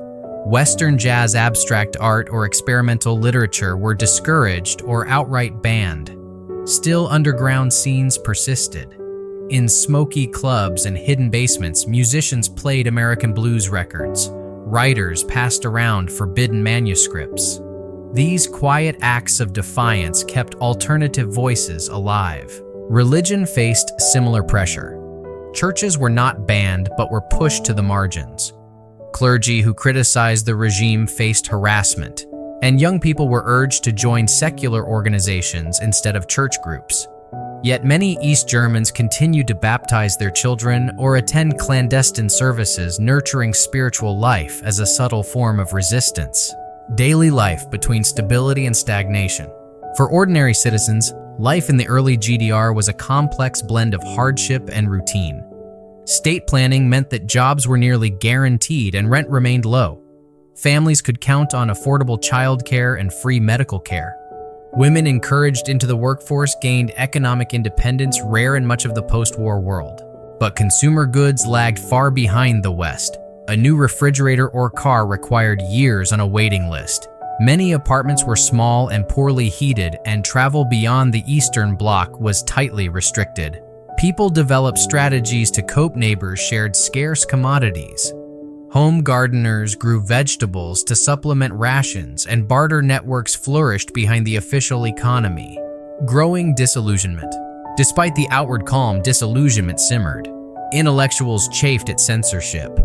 Workers resented low wages and long hours demanded by production quotas. In June 1953, these tensions erupted when construction workers in East Berlin went on strike to protest increased work norms. What began as a labor dispute quickly escalated into a widespread uprising, with thousands demanding political reforms and free elections. The Soviet response was swift and brutal. Tanks rolled into the streets, crushing protests and killing dozens. Hundreds were arrested, and the SED tightened its grip. The uprising revealed both the fragility of the GDR and the lengths to which Moscow would go to maintain control. It also left a lasting scar on the East German psyche, a reminder that the promise of socialism came with the price of obedience. Exodus to the West. As the West German economy boomed in the 1950s, the contrast became impossible to ignore. West Berlin, just a subway ride away for many East Germans, glittered with neon lights, consumer goods, and opportunities. Young professionals, doctors, and engineers began leaving in droves. By the late 1950s, hundreds of thousands had fled each year, draining the GDR of talent and threatening its economic stability. The government called these people traitors, but the exodus was a quiet referendum on the regime's failures. Families split apart as relatives escaped to Hamburg, Munich, or beyond. Some left with only a suitcase. Others crossed secretly at night through forests or along rural borders. Their departures weakened the state and embarrassed its leaders, setting the stage for the dramatic construction of the Berlin Wall in 1961. International recognition and Cold War chess. Despite internal challenges, the GDR gradually secured a place on the world stage. The Soviet Union championed its legitimacy, and other Eastern Bloc nations followed. In response, West Germany pursued the Hallstein Doctrine, refusing diplomatic relations with any country that recognized East Germany. This policy effectively isolated the GDR outside the communist world for years. Nevertheless, the GDR became a showcase for Soviet-style socialism. It joined the Council for Mutual Economic Assistance Comecon, and later the Warsaw Pact, serving as a frontline state in the Cold War. Its army, the Nationale Volksarmee, trained alongside Soviet forces, while propaganda boasted of East Germany as a bulwark against Western aggression. Human resilience amid control. Beneath the weight of surveillance and shortages, East Germans found ways to create meaningful lives. Couples married, children played in courtyards, and friendships flourished despite political divides. Festivals celebrated folk traditions. Athletes trained for international competitions where East German swimmers and runners would one day capture Olympic gold. Many citizens learned to navigate the system with quiet pragmatism, joining official organizations to advance careers while privately nurturing hopes for greater freedom. Some genuinely believed in socialist ideals and worked to improve their communities within the constraints of the regime. Others simply focused on family work and the small joys of everyday life. The founding of the GDR crystallized the division of Germany. What had started as an improvised post-war arrangement was now a geopolitical reality. Two German states, two rival ideologies, and a population caught between them. The red flags fluttering over East Berlin proclaimed victory, but they also signaled an enduring fracture. The wall had not yet risen, but the psychological barrier was already in place, an iron curtain drawn across hearts and minds. Through the 1950s and into the early 1960s, everyday existence for Germans on either side of the dividing line became a study in contrasts, two distinct worlds separated not only by political ideology, but by the textures of daily life. Though the formal border between East and West hardened year by year, its most vivid frontier remained Berlin, where a short tram ride could transport a person from a society of open markets and neon lights to one of ration books and quiet surveillance. A tale of two systems. In West Germany, the Wirtschaftswunder, the economic miracle, gathered astonishing speed. Shiny new factories produced Volkswagen Beetles that became icons of middle-class aspiration. Department stores overflowed with goods radios, fashionable clothes, imported fruits, and chocolate bars that children unwrapped with delight. The Marshall Plan had not only rebuilt infrastructure, but ignited consumer confidence. Cafes bustled late into the evening, their tables crowded with students debating politics over cups of strong coffee. Across the border in the German Democratic Republic, life followed a different rhythm. State-run stores often displayed sparsely stocked shelves. Basic items like coffee or tropical fruit were occasional luxuries. Queues for meat or butter snaked along sidewalks, and citizens learned to trade favors or cultivate personal networks, the Beziehungen, to obtain scarce goods. Apartments were provided by the state and rent was low, but many families waited years for adequate housing. While job security and universal healthcare offered stability, the sense of plenty that characterized the West was absent. Yet the GDR fostered its own kind of pride. Workers often expressed satisfaction in guaranteed employment and subsidized childcare. Women entered the workforce in large numbers, supported by state policies that offered maternity leave and daycare far ahead of many Western nations. Cultural programs from choirs to sports clubs reinforced the ideal of collective life. For some, these benefits outweighed the frustrations of shortages and censorship. The flow of people and ideas. Despite the political chasm, movement between East and West remained remarkably fluid in the first decade after the war. Trains and subways still crossed the sector lines of Berlin, and thousands of East Germans commuted daily to jobs in the West, where wages were higher and consumer goods more plentiful. Families visited relatives on the other side with relative ease, bringing back small gifts, Western magazines, fashionable clothes, or scarce foods that became quiet symbols of freedom. But this openness carried a political cost for the East. By the late 1950s, over 3 million East Germans, nearly 20% of the population, had migrated westward, many through Berlin. Doctors, engineers, and skilled workers were disproportionately represented in this exodus, draining the GDR of talent and threatening its economic viability. West German newspapers began calling Berlin the escape hatch of the East, a phrase that enraged East German leader Walter Ulbricht and his Soviet patrons. Cultural divergence. Culture reflected the widening gap. In West Germany, jazz clubs, rock and roll records, and Hollywood films flooded youth culture. Writers such as Heinrich Böll and Günter Grass examined the moral reckoning of a nation emerging from fascism, questioning authority, and celebrating democratic ideals.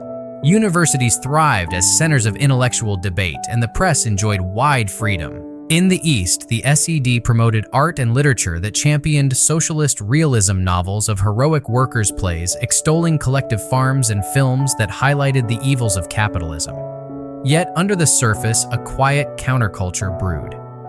Secret jazz clubs in Leipzig and Dresden hosted all-night sessions, while clandestine readers passed around smuggled Western books and magazines. East German youth listened to Radio Free Europe or the American-backed RIA station, their transistor radios crackling with forbidden rock music. Religion followed a similar pattern. West German churches flourished as independent moral voices, while in the GDR church attendance declined under state pressure. Yet religious communities remained important spaces for private expression and eventually for political dissent that would surface in the 1980s. Surveillance and the Stasi. Even in the relative calm of the 1950s, the shadow of the Stasi loomed. Informants documented neighbors' conversations, and seemingly casual remarks about the government could lead to sudden interrogations. Parents warned children never to repeat political jokes outside the home. The pervasive surveillance created a culture of caution where trust was a fragile commodity. Despite this, many East Germans developed quiet strategies of coexistence, a careful balance of outward compliance and inward skepticism. Berlin, a city of dual realities.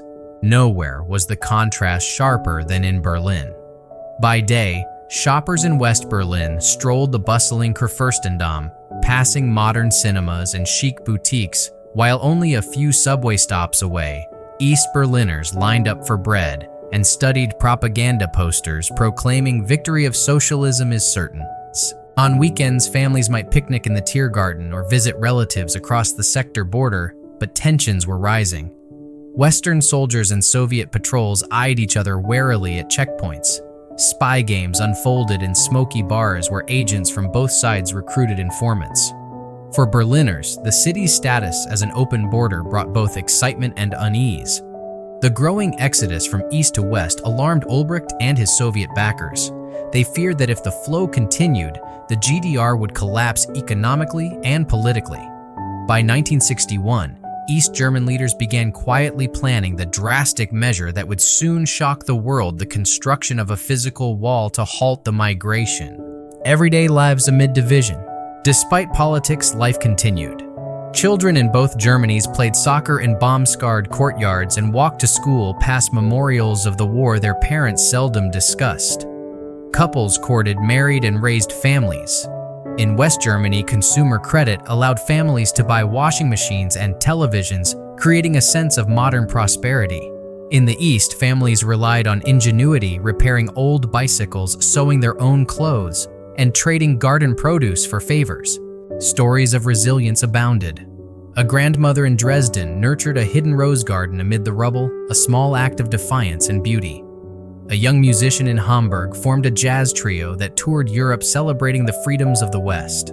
Meanwhile, an East Berlin mechanic secretly listened to American baseball games on a shortwave radio, a private link to a wider world. Diverging political identities. As years passed, political identities diverged as well. West Germans grew increasingly confident in their democratic institutions and economic might, seeing themselves as integral to the Western alliance. The FRG joined NATO in 1955 and became a key player in the formation of the European Economic Community, the forerunner of today's European Union. The GDR, by contrast, tightened its alignment with Moscow and the Warsaw Pact. The government celebrated industrial achievements and portrayed West Germany as a nest of militarism and capitalist exploitation. Propaganda festivals lauded workers as heroes of the socialist future, while official speeches denounced imperialist aggression from the West. The human cost of the divide. Yet no amount of propaganda could erase the human ache of separation. Brothers found themselves on opposite sides of the border, unsure when or if they would meet again. Birthdays and funerals became bittersweet occasions marked by long train rides, interrogations at checkpoints, and letters censored or lost. Grandparents sometimes met their grandchildren for the first time in neutral places like West Berlin cafes, cherishing every stolen hour. Some East Germans made desperate attempts to flee, swimming across rivers at night, hiding in trucks or forging documents. Many succeeded. Some were captured and imprisoned. Each escape added to the GDR's sense of vulnerability and its leaders' determination to seal the border. Foreshadowing the wall. By the late 1950s, the writing was on the wall, literally. East German authorities with Soviet support quietly drew plans for a massive barrier that would soon encircle West Berlin. Officially described as an anti-fascist protective rampart, the structure would in reality serve to imprison their own citizens. When construction began suddenly on the 13th of August, 1961, barbed wire and concrete divided streets cut through neighborhoods and even split apartment buildings in two. Families awoke to find themselves separated overnight, their morning commute to work or school now impossible. The era of relatively open borders was over, and the city became the most potent symbol of the Cold War's human cost. Life along this fault line before the wall captured the paradox of post-war Germany, two nations sharing a language and history, yet living out profoundly different futures. For over a decade, Berliners had straddled worlds, embodying the fragile hope that unity might someday be restored. But as the 1960s dawned, concrete and barbed wire would turn that invisible divide into a brutal physical reality, sealing Germany's fate for another generation. By the early 1960s, the Berlin Wall's sudden rise confirmed what many had feared since the final days of World War II. Germany's division was not a temporary arrangement, but a durable geopolitical reality. Yet even as concrete hardened and guard towers pierced the skyline, a haunting question lingered in both East and West. Could this split have been avoided at all? Ideological earthquake. The most obvious obstacle to unity was the yawning ideological chasm between the Soviet Union and the Western Allies. The United States, Britain, and later France championed a democratic system underpinned by market economics and political pluralism. The USSR, scarred by unimaginable wartime losses, sought security through communist governments across Eastern Europe. This clash was not just a difference of policy, it was a difference in worldview. To Stalin, a neutral, fully independent Germany posed a mortal threat. Another powerful nation in the heart of Europe might someday march east again. For Washington and London, a weak Soviet-dominated Germany threatened to destabilize all of Western Europe and spread communism to the Atlantic. Any negotiation for a unified neutral Germany collapsed under these incompatible fears. The weight of history. Even before Hitler's rise, Germany's central position in Europe had bred anxiety among its neighbors. After two devastating world wars, many Allied leaders doubted that a rapid reunification would lead to lasting peace. Memories of the failed settlement after World War I loomed large. The harsh Treaty of Versailles, followed by the chaotic Weimar years, had allowed extremism to flourish. Few statesmen in 1945 wished to risk another cycle of instability by rearming or reindustrializing Germany too quickly. The Morgenthau Plan, though ultimately set aside, reflected these anxieties. Early Allied policies of deindustrialization, reparations, and occupation were meant to prevent a swift resurgence of German power. By the time Western leaders recognized the need for a robust German economy, the Cold War rivalry had already frozen political options. Missed diplomatic openings. Historians still debate whether fleeting moments of compromise might have changed the outcome. At Yalta and Potsdam, agreements called for joint administration and democratic elections throughout Germany. If mutual trust had endured just a few more years, perhaps a neutral federal Germany, something akin to post-war Austria, could have emerged. Yet, trust eroded almost immediately.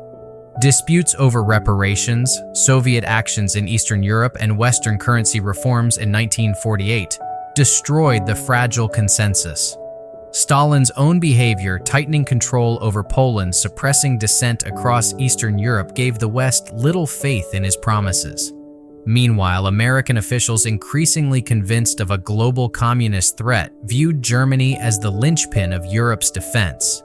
Each side believed the other was maneuvering for domination, and in that atmosphere, the idea of a shared German state was simply untenable. Economic imperatives. Economics played a decisive role.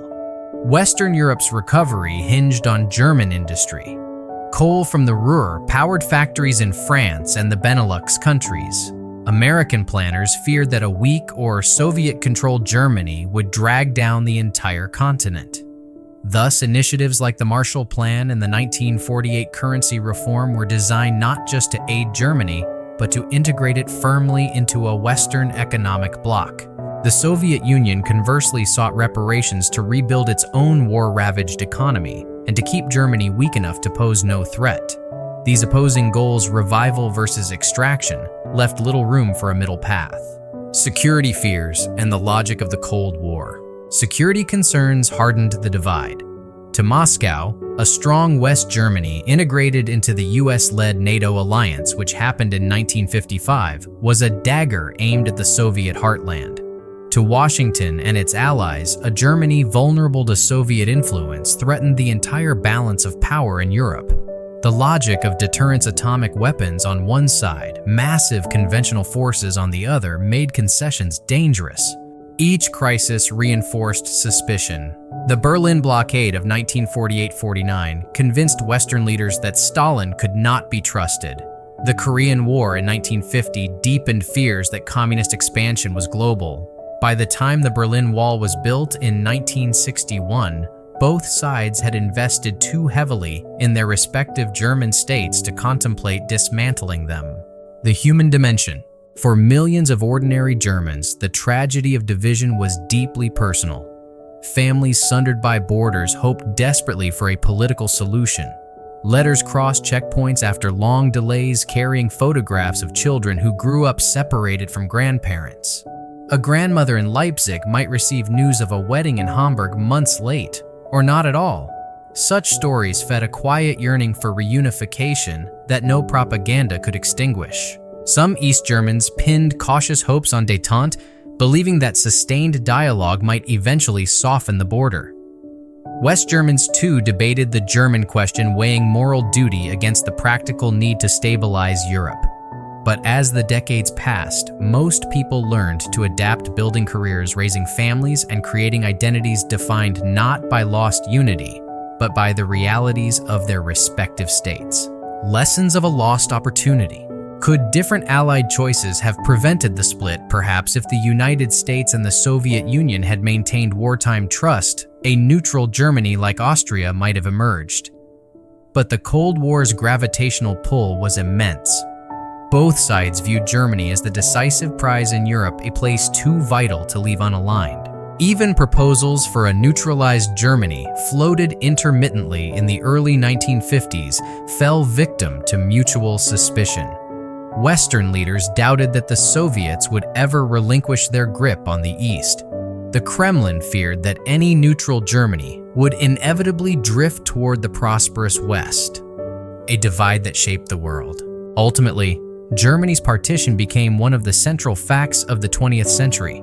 It crystallized the Cold War's global confrontation and turned Berlin into its most volatile front line. The existence of two German states influenced NATO strategy, fueled the arms race, and shaped European integration. West Germany evolved into a powerhouse of democracy and capitalism, helping to drive the creation of the European Economic Community and eventually the European Union.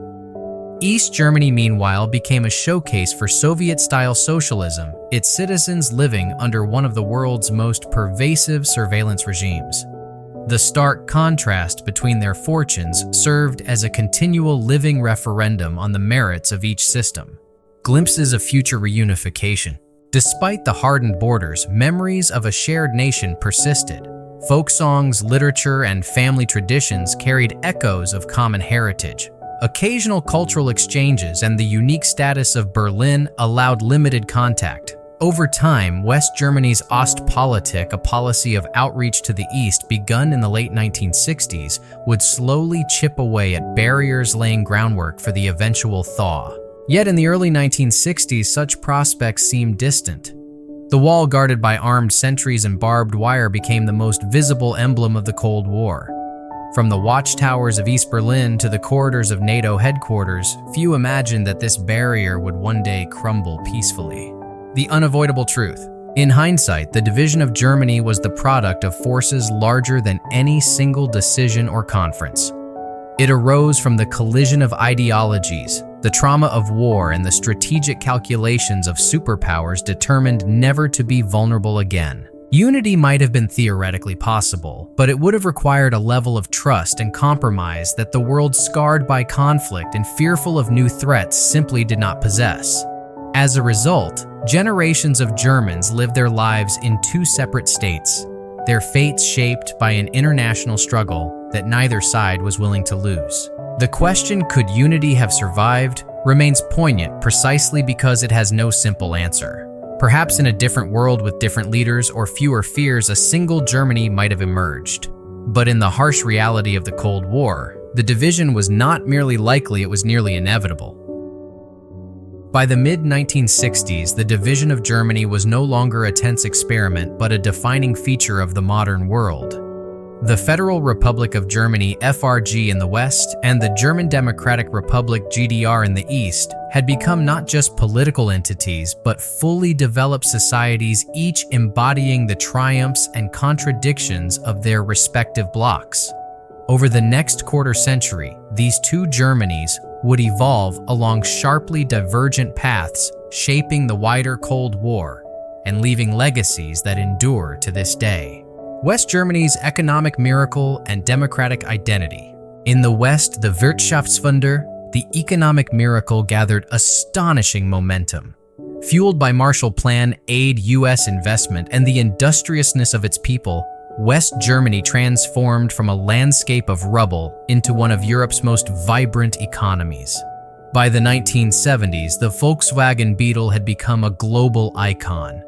West German exports rivaled those of Britain and France combined, and cities like Frankfurt and Munich thrived as centers of finance and culture. Chancellor Konrad Adenauer, followed by leaders like Ludwig Erhard and Willy Brandt, anchored the FRG firmly in the Western Alliance. Adenauer's Westbindung policy brought West Germany into NATO in 1955 and into the European Economic Community, laying the foundation for today's European Union. Democratic institutions matured, and a new political culture emerged, one determined to confront the Nazi past, uphold civil liberties, and prove that Germany could be both powerful and peaceful. The contrast with the East was stark. West Germans enjoyed rising standards of living, modern consumer goods, and cultural dynamism. From avant-garde theater in Hamburg to cutting-edge engineering in Stuttgart, the FRG became a symbol of post-war recovery and a magnet for those seeking opportunity. East Germany's authoritarian stability. The GDR, meanwhile, charted a different course. Under the SED's tight control, the state emphasized heavy industry, collectivized agriculture, and social programs designed to guarantee employment, housing, and healthcare. East Germany became the most industrially advanced nation in the Eastern Bloc, exporting machinery and chemicals throughout the Soviet sphere. Life in the GDR offered certain securities unknown in the capitalist West. Unemployment was virtually non-existent, and childcare and education were widely accessible. Women entered the workforce in high numbers, and subsidized housing kept rents low. Yet these benefits came at a steep cost. The Stasi, East Germany's infamous secret police, maintained an unparalleled surveillance network, recruiting informants from all walks of life. Citizens learned to guard their words, knowing that a careless comment could trigger investigation or blacklisting. Culturally, the GDR fostered a distinct identity, celebrating workers and peasants, sponsoring state orchestras and sports programs, and presenting itself as the anti-fascist German state. Its athletes became Olympic powerhouses, earning medals that burnished the regime's image abroad. But shortages of consumer goods, censorship, and travel restrictions bred quiet discontent. Many East Germans dreamed of visiting the West, if only to taste its freedoms in abundance. Berlin, the Cold War's epicenter. Nowhere were these contrasts more vivid than in Berlin. After the wall's construction in 1961, West Berlin became a glittering island of capitalism, encircled by communist territory, sustained by West German subsidies and Allied protection. Its nightlife, universities, and cultural scene attracted artists, dissidents, and students from across Europe, turning the city into a living billboard for Western liberty. On the other side, East Berlin stood as the GDR's proud capital, with monumental Stalinist architecture, state-sponsored theaters, and carefully choreographed parades. Yet the wall's watchtowers and floodlights reminded residents daily of the regime's coercive power. Families divided by the barrier devised elaborate plans for reunions, sometimes communicating by flashing lights across courtyards or singing familiar songs at appointed hours. Throughout the 1960s and 70s, Berlin became a stage for high-stakes diplomacy and occasional crises.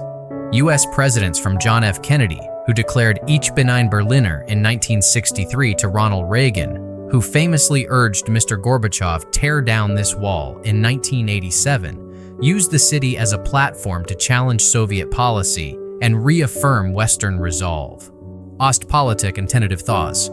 Despite the rigid divide efforts at détente emerged, West German Chancellor Willy Brandt's Ostpolitik in the late 1960s sought to normalize relations with the East through dialogue and treaties. The 1972 Basic Treaty allowed both German states to join the United Nations and ease travel restrictions for some families.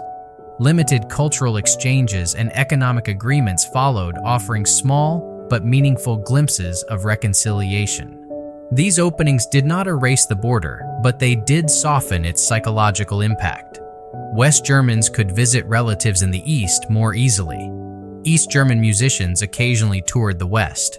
Shared language and heritage continued to remind both sides of their common roots, even as political realities kept them apart. Human stories of division. For ordinary people, the split shaped every facet of life.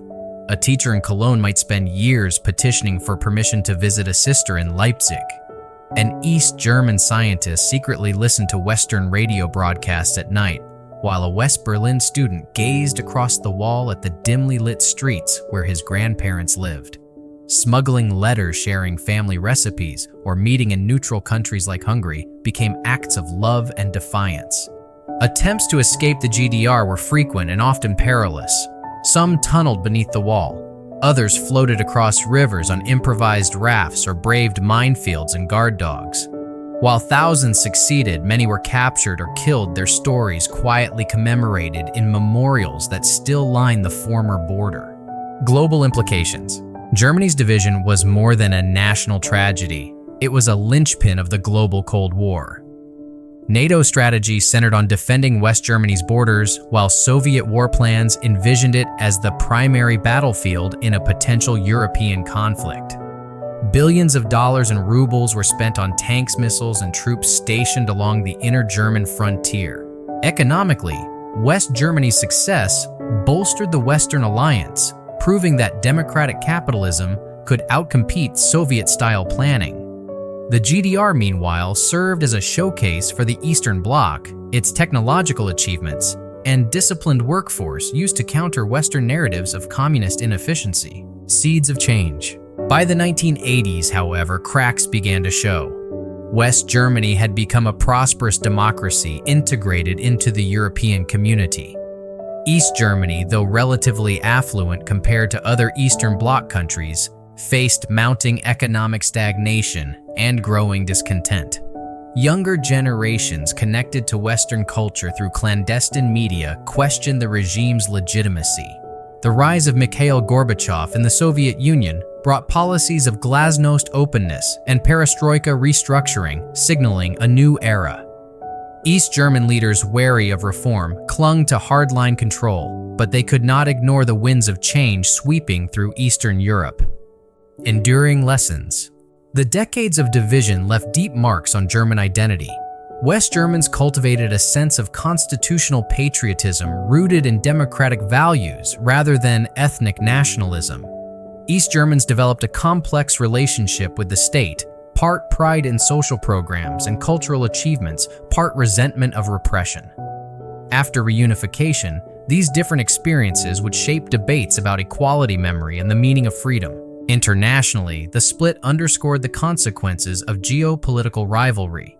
Germany became both a warning and a model of how great power conflict can sever nations, and a model of how resilience and diplomacy can eventually pave a path to reconciliation.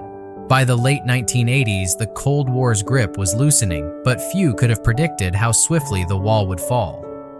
For 40 years, Germany's division had seemed immutable, a scar across Europe's heart. Yet beneath the concrete and the politics, the quiet persistence of shared culture, family ties, and a longing for unity endured. These forces, long underestimated, would soon prove stronger than barbed wire and watchtowers. While politicians debated policy and generals drew up defense plans, the true weight of Germany's division fell on ordinary people. Millions of men, women, and children whose daily lives unfolded in the shadow of rival flags. Their stories, often quiet and unheralded, reveal how human spirit endured across 4 decades of separation. Families torn apart. For countless families, the border was not an abstract line, but a wound across the heart. Grandparents in Dresden might have grandchildren in Frankfurt, whom they could visit only after years of bureaucratic petitions. Weddings, funerals, and baptisms often took place with empty chairs where loved ones should have been. Letters crossed the border slowly and under the eyes of censors. Phone calls, when permitted, were expensive and monitored, leading to hushed conversations that masked deep emotions. A woman in Leipzig recalled waiting months for a reply to a letter she had sent to her sister in Hamburg, never certain if the silence meant censorship or simple delay. Parents in Munich kept photo albums ready for rare visits from cousins who lived behind the wall, updating them with new school pictures to show how the children had grown. Every family gathering carried the bittersweet weight of separation. Escape and risk. Some refused to accept the border as permanent. From the 1950s onward, thousands attempted daring escapes from east to west. Before the Berlin Wall's construction in 1961, many simply walked or rode trains across the still porous sector lines. After the wall rose, escape required ingenuity and courage. There were tunnels dug by students who worked night after night beneath watchtowers and floodlights. There were hot air balloons stitched together from bedsheets soaring over barbed wire in the dark of night. Families hid in secret compartments of trucks or swam across rivers under gunfire. Some succeeded, greeted by tears and cheers in the West. Others were captured or killed, their names later memorialized on plaques along the former border. One famous success involved the Strelzik and Wetzel families, who in 1979 floated a homemade balloon nearly 30 kilometers to land safely in West Germany. Their story, later dramatized in books and film, symbolized the creativity and determination that burned quietly in those who yearned for freedom. Everyday acts of quiet defiance. Not all resistance took dramatic form. Many East Germans practiced what they called inner emigration, an inner emigration living physically in the GDR, but mentally rejecting its ideology. They told political jokes in whispered circles, listened to Western radio stations like RIAS or the BBC, and kept forbidden literature hidden behind false walls. Churches became subtle centers of dissent. In the 1970s and 80s, Protestant congregations offered meeting spaces for environmental groups, peace activists, and human rights advocates. Hymn sings doubled as political gatherings where members prayed for freedom and shared news from the outside world. These small communities nurtured the spirit that would later drive the peaceful protests of 1989. Artists and writers used metaphor and allegory to skirt censorship. Painters embedded subtle critiques of the regime in seemingly patriotic murals. Poets circulated samizdat pamphlets by hand, each copy a quiet challenge to state control. Such acts, though less visible than an escape over the wall, slowly eroded the GDR's claim to total authority. Life in the West, opportunity and responsibility. Across the border west, Germans lived with a different burden. Economic prosperity brought comfort, but also the challenge of confronting the Nazi past and supporting relatives left behind. West German families often sent care packages, Westpakete, filled with coffee, chocolate, or clothing to their loved ones in the East. These parcels were both lifelines and symbols of connection, reminders that family ties endured despite political barriers. The FRG also faced the moral and financial weight of being the shop window of democracy. Billions of Deutschemarks were spent to maintain West Berlin, a capitalist beacon inside communist territory. Young men served mandatory military service, aware that any confrontation with the Warsaw Pact would unfold first on German soil. Freedom came with vigilance, and prosperity carried the unspoken responsibility of representing an alternative to dictatorship. The power of culture and memory. Cultural expression helped both sides preserve a sense of shared heritage. Folk music, literature, and regional dialects crossed borders even when people could not. Television signals from the West reached deep into the GDR, where families gathered secretly to watch West German news or popular entertainment shows. Children in East Berlin whispered about Western pop stars, their posters hidden behind bedroom doors. Writers like Christa Wolf in the East and Heinrich Böll in the West explored themes of guilt, identity, and longing for unity. Their works resonated across the divide, reminding Germans that history and culture transcended political systems. Even sports carried emotional weight. When East and West German athletes competed against each other in the Olympics, their encounters were charged with symbolism far beyond the playing field. Glimpses of reconnection. Despite barriers, small gestures of reconciliation persisted. Cross-border visits during holidays, though heavily regulated, became cherished rituals. A grandmother from East Germany might receive a rare travel permit to attend a wedding in Cologne, carrying homemade gifts and tears of joy. In the 1970s, West Germany's Ostpolitik opened limited avenues for travel and exchange. Families reunited briefly, often overwhelmed by the contrast between Western abundance and Eastern austerity. For some, these visits deepened the ache of separation. For others, they offered hope that the divide might someday be bridged. Children of the divide. Perhaps the most poignant stories belong to those born after 1945 who knew no other reality. For West German children, the East became a distant idea, a place glimpsed only in photographs or on family maps. For their East German counterparts, the West was a realm of rumor and imagination, a land of neon lights and endless goods glimpsed through forbidden broadcasts. Yet when cousins met across the border, they shared the same language, laughed at the same jokes, and discovered that their differences were political, not personal. These encounters kept alive the sense of a common German identity that neither propaganda machine could extinguish. Resilience and hope. Through hardship and constraint, both East and West Germans found ways to build meaningful lives. Farmers tilled fields that had witnessed armies march back and forth. Teachers inspired students to dream beyond their circumstances. Couples married, children were born, and friendships endured. Gardens bloomed in Dresden courtyards. Jazz clubs thrived in Hamburg basements. Life refused to be reduced to ideology. Even those who never crossed the border carried within them a quiet conviction that the wall could not stand forever. It is unnatural, an elderly Berliner once told a visiting journalist in the 1970s. Stones can hold back a river for a time, but not forever. A foundation for reunification. These countless acts of survival, spectacular escapes, whispered jokes, hidden radios, and simple family love laid the groundwork for the peaceful revolution that would eventually topple the wall. When mass protests erupted in Leipzig and East Berlin in 1989, they were not sudden miracles, but the flowering of decades of quiet resistance and steadfast human connection. The people of Germany, East and West, preserved something precious through those long years, the belief that they remained one people despite political division. Their endurance, their small defiances, and their persistent hope formed an unbroken chain from the rubble of 1945 to the jubilant crowds dancing atop the Berlin Wall more than 40 years later. The story of Germany's partition is often told through treaties, conferences, and superpower rivalries.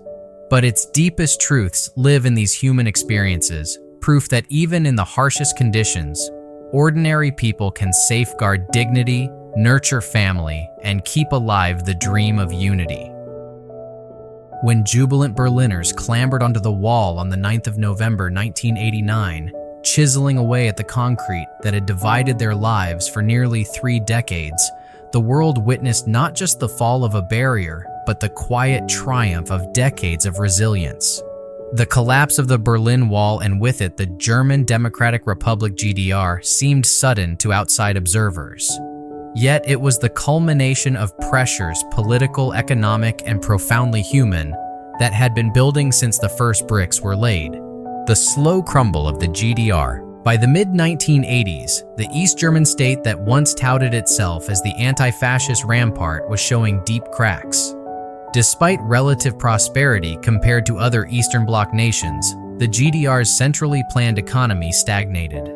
Factories lagged behind in technology, consumer goods remained scarce, and debt to Western creditors mounted. At the same time, Soviet leader Mikhail Gorbachev introduced glasnost openness and perestroika, restructuring, encouraging reforms and freer expression across the communist world. East German leader Erich Honecker, however, rejected these changes, insisting that socialism in the GDR is irrevocable.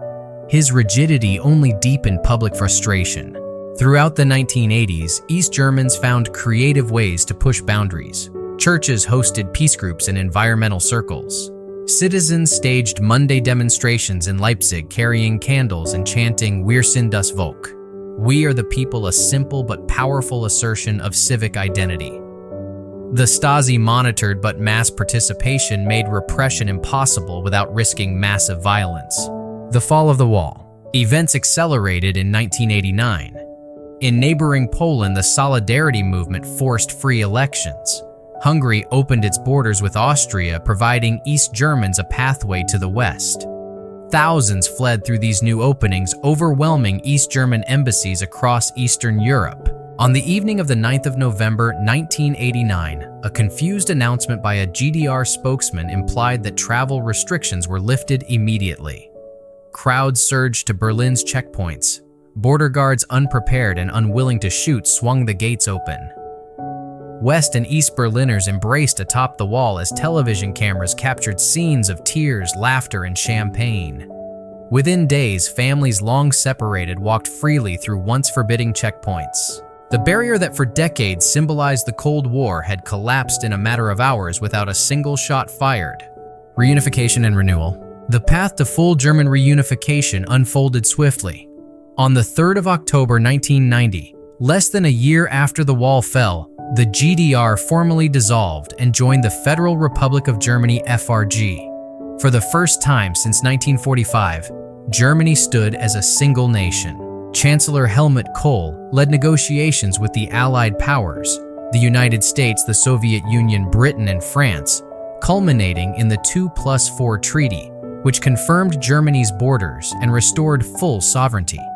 Berlin, once a city divided by watchtowers and minefields, was declared the capital of a united Germany. Reunification brought jubilation, but also daunting challenges. The East's economy, long isolated and centrally planned, struggled to compete with Western markets. Factories closed, unemployment surged, and many East Germans felt like second-class citizens in the new republic. Billions of Deutsche Marks flowed eastward to rebuild infrastructure and modernize industries, while cultural and emotional adjustments proved harder to quantify. Healing the wounds. Despite these difficulties, the reunification of Germany became a remarkable story of integration. Over time, investments modernized transportation, communications, and housing across the former GDR. Cities like Leipzig and Dresden emerged as vibrant cultural hubs. Young people who once grew up behind the wall embraced opportunities to travel, study, and work throughout Europe. Yet the legacy of division still echoes. Generational memories of the wall linger in families and politics. Surveys reveal subtle differences between Ossis Easterners and Wessis Westerners in income levels, voting patterns, and attitudes toward government. Museums and memorials across Berlin preserve sections of the wall and the stories of those who risked everything to cross it, ensuring that the human cost of division is never forgotten. Lessons for the world. Germany's long partition offers enduring lessons for a fractured world. First is the resilience of ordinary people. Decades of quiet defiance, whispered jokes, hidden radios, Monday demonstrations prove stronger than concrete and barbed wire. The peaceful nature of the 1989 revolution reminds us that change, though slow, can come without violence when courage and solidarity converge. Second is the danger of ideological rigidity. The Cold War's stark dichotomy of East versus West created a zero-sum environment where compromise seemed impossible. In retrospect, historians note that moments of flexibility at Yalta, Potsdam, or during early talks of neutralization might have delayed or softened the split. But mutual distrust and the trauma of war left little space for bold imagination. Finally, Germany's journey shows the potential of reconciliation. Nations once locked in bitter conflict, the United States and Germany, France and Germany, even Russia and Germany, found ways to cooperate when political will aligned. The European Union, built in part on the ashes of German division, stands as a testament to the power of integration over isolation. A shared identity rekindled. Perhaps the most profound legacy is the reaffirmation of a shared German identity. For 40 years, propaganda sought to shape two distinct German peoples, socialist East Germans and capitalist West Germans. Yet when the wall fell, the celebrations revealed how little those efforts had succeeded. Families reunited as if no time had passed. Dialects blended effortlessly. Songs known on both sides echoed through the Brandenburg Gate. Today, Germany embraces its dual heritage. Former Stasi offices house archives open to the public, allowing citizens to read their own surveillance files. Artists incorporate fragments of the wall into sculptures and memorials, turning symbols of oppression into canvases of creativity. The black, red, and gold flag flies over a nation conscious of its complicated history and determined to build a future worthy of its hard-won unity. Germany in the contemporary world. Reunified Germany emerged as Europe's largest economy and a driving force in the European Union. Berlin transformed into a cosmopolitan capital, hosting startups, global conferences, and vibrant art scenes. German diplomacy emphasizes peace, multilateralism, and remembrance, reflecting lessons learned from a century of conflict and division. Internationally, Germany champions democratic values while grappling with new challenges, migration, energy transitions, and tensions with both Russia and Western allies. The memory of its own division shapes its cautious approach to conflicts elsewhere, from the Korean Peninsula to Ukraine. German leaders often invoke the experience of reunification as evidence that even seemingly permanent divides can be overcome. Echoes in personal lives. For individuals who lived through the Cold War, memories remain vivid. A woman who once risked her life to tunnel under the wall now guides visitors through the Berlin Wall Memorial, her voice steady as she recounts nights of fear and triumph. A former East German border guard, now a grandfather, speaks in schools about the futility of walls and the importance of dialogue. Children of divided families share stories of first reunions when hugs replaced decades of silence. These personal narratives ensure that history is not reduced to dates and treaties. They keep alive the emotional truth that Germany's division was not only a political strategy, but a profound human ordeal overcome by courage and the relentless desire for freedom. The enduring symbol of the wall. Fragments of the Berlin Wall now stand around the world in New York, Seoul, Brussels, and beyond, serving as reminders of both oppression and liberation. Visitors run their hands over the concrete, reading the graffiti that once cried out for freedom. Each slab is a silent teacher warning how easily fear can build barriers and how powerful the human will can be in tearing them down. Closing reflections. From the ashes of 1945 through the standoff of the Berlin Airlift, the long night of the wall, and the jubilant reunification of 1990, Germany's journey reflects the 20th century in miniature devastation, division, and ultimately, the triumph of unity. The country that once symbolized war and dictatorship now stands as a beacon of democratic stability and European cooperation. The echoes of its past of airlift pilots braving Soviet guns, of children separated by concrete, of crowds surging through Brandenburg Gate still resonate. They remind the world that history's darkest walls can fall not by force alone, but by the patient courage of people who refuse to stop believing in freedom.